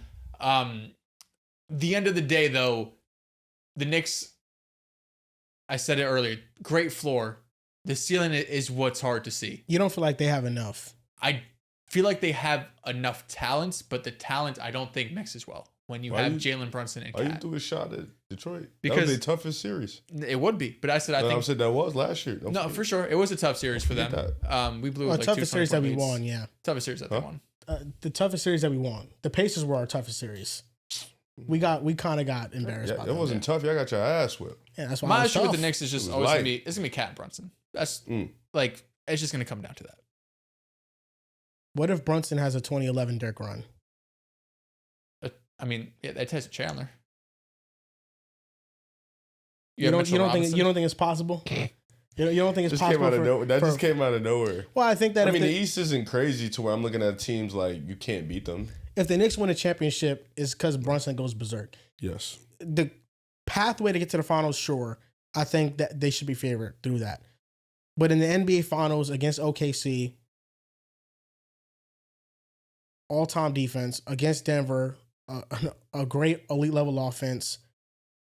They're obviously they have a better chance against Denver than OKC, but still, those are the two teams that everybody on the Knicks has to play like out of their goddamn minds. Gotta have Caleb Martins for all of them. Yeah, so that's why I was watching the game with my cousin. I told him, hey, listen, man, if the Spurs end up making the finals, I'd be happy. Because that means we could win. Right. I said I think the Rockets and the Spurs, because those are the two teams outside of OKC and Denver that I view as like a dark horse contender to make it out the West. I think those two are teams that if you're the Knicks, you're hoping at least they make it out the West instead because you have a better chance against them. But I don't even rule it out against OKC. Like nobody thought that Indiana was going to take OKC to 7, and it ended up going 7. Like all it takes is your style of play is a lot different than yours. The matchup made it interesting, but even still, like all it takes is for Brunson to go on a heater. He's had Caruso's number in the past before. Brunson, you think goes on a heater with 3 games in 7 with OKC? I think he can. Because I feel like he had heaters against Indiana. You lost. He was more inconsistent against Indiana. Did he have a 40 ball you guys lost? I don't know. We lost a lot. I think so. I mean, they did lose 4 times. Yeah, let me double check. I don't know. It from the eye test wise, like just my gut defensively, feeling. obviously he wasn't good. But even still, like they're going down to the wire with Indiana in a lot of these games. Yeah, Indiana wasn't blowing teams out. No. So if you're going down to the wire, like if it comes down to it's a 2-point game with a minute left, like can it swing your way 4 times? Or? Oh yeah, this dude is hilarious. This dude he had 43, they lost in overtime by 3. 36 they game lost. 1? Yeah, 36 they lost. 31 they lost, and then the last game he had 19. It was 5. Yeah, I thought it was 6. No, it was 6. Yeah. Oh, it was 6. Oh, kind of. Yeah, Brunson literally averaged 31. The 2 games they won, he had 23 and then 32. I don't know. Maybe my eye test just felt a little bit different watching. No, defense, he was awful. It was terrible. Yeah, because in game 1, I mean, I'm box score watching, but like -8. You guys. That was the nuts comeback in the. Remember, Tyrese hit the shot, goes all the way up, and it goes down. Yeah, that's probably why he was a -8. Y'all were up and then choked the lead literally in like the last 4 minutes. Yeah, I felt like in that series, maybe it doesn't reflect in the stats, but I felt like in that series, I felt better about like Cat, his moments in that series more than like Brunson's. Cat had the great. Game 5? I don't remember which one. Game 5. One of the comebacks, we came back because he just like hit a ton of shots. Yeah. So maybe I got to rewatch that, but no, I think the Knicks have a shot. They needed make a couple more moves, but the Eastern Conference, when we came into the season, we really thought it was between 2 teams. The Pistons, we didn't really view them as a real contender, at least at the very top of the East. Respect. Yeah, Riv might have. Riv did. He liked the Pistons a lot. 3. I have Philly super high. But the team that most people thought that they were the best 2 teams in the East, it was the Knicks and Cavs. It's between the Knicks and Cavs, and people said, one of these teams has to prove themselves. The Knicks have lived up to their end of the bargain. Yep. What's going on with Cleveland? What's wrong with them? Why are they not playing good basketball? And why has a potential contender in the East completely fallen apart? Well, it starts with the problem that they've had for the last 2 or 3 years. They're unhealthy. I think DG being hurt to start the year and then him coming back completely not being himself. He looks slower. He's wearing like this weird thing with his toe in his shoe. It's like this big bandage type thing in his shoe. He clearly looks slower. Sam Murrell's been out. That was a guy that was shooting the lights out the ball. Mind you, the 3-point shooting has completely dropped for the team. I feel like their defense, the lapses in their defense is horrible. They either overcommit, they're not quick enough on rotations. Mobley's out right now too, so that's a big blow to their defense. He has also not taken that step, which I think partly is due to Darius Garland missing time in the beginning of the season and not being himself. But he has not taken that proper step. The only guy who's been him has been Donovan Mitchell. Donovan Mitchell has been awesome to start the year. Donovan Mitchell has been awesome to start the year. I just think the shooting has dropped, the defense. Jalen Tyson, we talked about, he's been cool, but he's like, I don't know, he's such a whatever player to me. Lonzo has not been what they needed off the bench. Their bench still feels fake. And they're missing guys. They probably desperately need Max Strus right now. Sam Murrell and Nolas Boyd, they're always unhealthy. Just they're not playing with a level of toughness that they played with last year. They're not playing with a sense of urgency. I think them coming into this year, they thought everything would be peaches and rainbows, but the way they went out last year against Indiana, you saw the mental toll it took on them. Like, you saw how much they regretted losing that, and they have let that kind of attack their mentality coming into this year. Now, do I think it's completely over? No. I think they can make a move, get back into the hunt in the Eastern Conference. The Eastern Conference isn't a conference where you have this one gigantic, mighty team. No, the Knicks are great, but talent for talent, it's still close. Detroit is awesome, but Cleveland's probably more talented than them. You still have Orlando and Atlanta and stuff like that, but Cleveland, they're not far off from these teams where you shouldn't sitting here like, all right, we're ass in December. Can we get better to where we look good in April? I think they need to rally up, make some trades if need be. But yeah, it's just been a shit show right now. Like, they just lost again tonight. And a lot of the things I said has just been, especially over the last 7-8 games, they've been horrible. Like, they lost to Chicago like 2 or 3 times. And also Golden State without anybody. Everybody, and nobody played that game, and they lost that game. They lost a couple other games that I forgot. They barely beat the Wizards with Mitchell. They was losing that game, and they had to come back they were down like 10 or 12 that game. So it's been rough for them. But they have time to figure it out. A lot of people are available right now, so they need to start pulling the trigger. Who would you want to see? Well, there was a report that came out that Mitchell, Mobley, untouchable. They're receiving calls on everybody else. Yes, they should. That makes sense. Yeah. I seen DG for Jaden McDaniel swaps. That's interesting. I don't think the Wolves do that. Yeah, I don't think so either. I don't think just because you can't, DG, you can't trust if he's going to play or not. Yeah. That's the thing. He's super unhealthy. Because when he's on, he's on. But he hasn't been on because he's been unhealthy. The Wolves need a guard, but not at the expense of Jaden. Yeah, size matters so much that I can't get rid of Jaden. That was nuts. Yeah, it was. And Jaden's big. He's lengthy. I mean, he's got a ton of size. Yeah, he does. The Cavaliers, like, obviously outside of the injuries, which they have just been unhealthy, but there's also on-court reasons for their struggles. Their transition defense was really exposed in that Pacers series, and I think it's translated into this year. The three-point shooting has dropped off dramatically, and I think that their key players that they rely on have been unhealthy and also have declined. Jared Allen, this is his lowest rebound percentage year since his rookie season. He's not been physical enough. He's been labeled soft before, and he's not doing anything to get that label off of him. And then Darius Garland just doesn't look 100%. He's been inefficient. He has to get back on track. And when Darius Garland is not at his best, they just don't have enough players that can consistently drive and collapse the defense. And it messes up the entire system that Kenny Atkinson is trying to put into place. I think it's also fair to wonder whether or not last year they got just a little bit lucky. And when you have an insanely great year like they did, you need a lot of things to go right.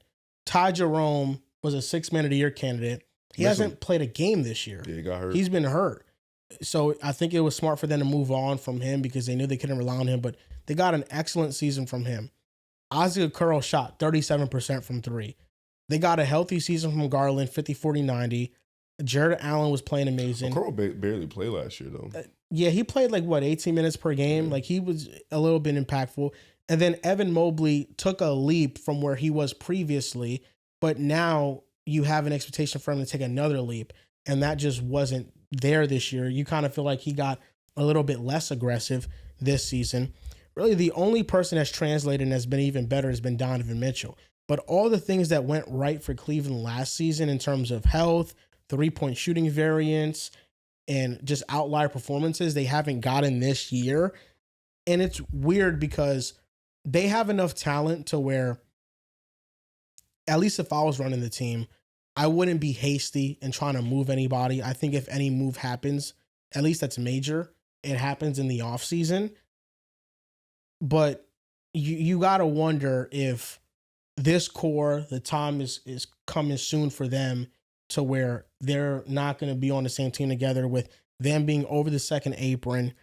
And a lot of the moves that they've tried to make just have not panned out. Like DeAndre Hunter was a nice spark plug last year, and then this year it's kind of been a little bit disappointing. You know, you expect more from him.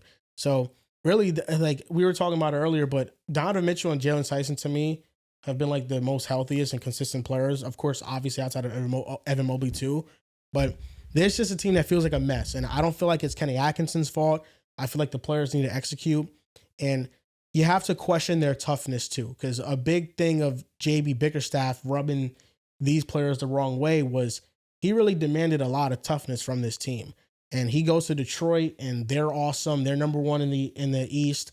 And you look at Cleveland and how soft they look, you kind of wonder, maybe it's not the coach. It was the group of guys that they're not trying to listen to coach and they're not trying to play hard. Because I feel like right now a lot of the problems are rooted in just not playing hard.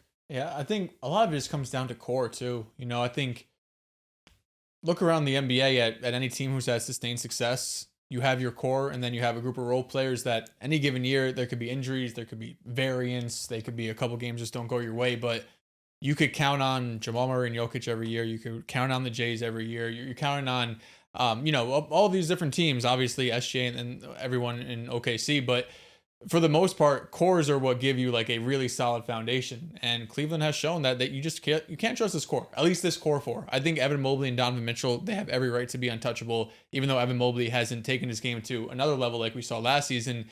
What he brings you defensively, the potential on offense, it would be silly to move off of him.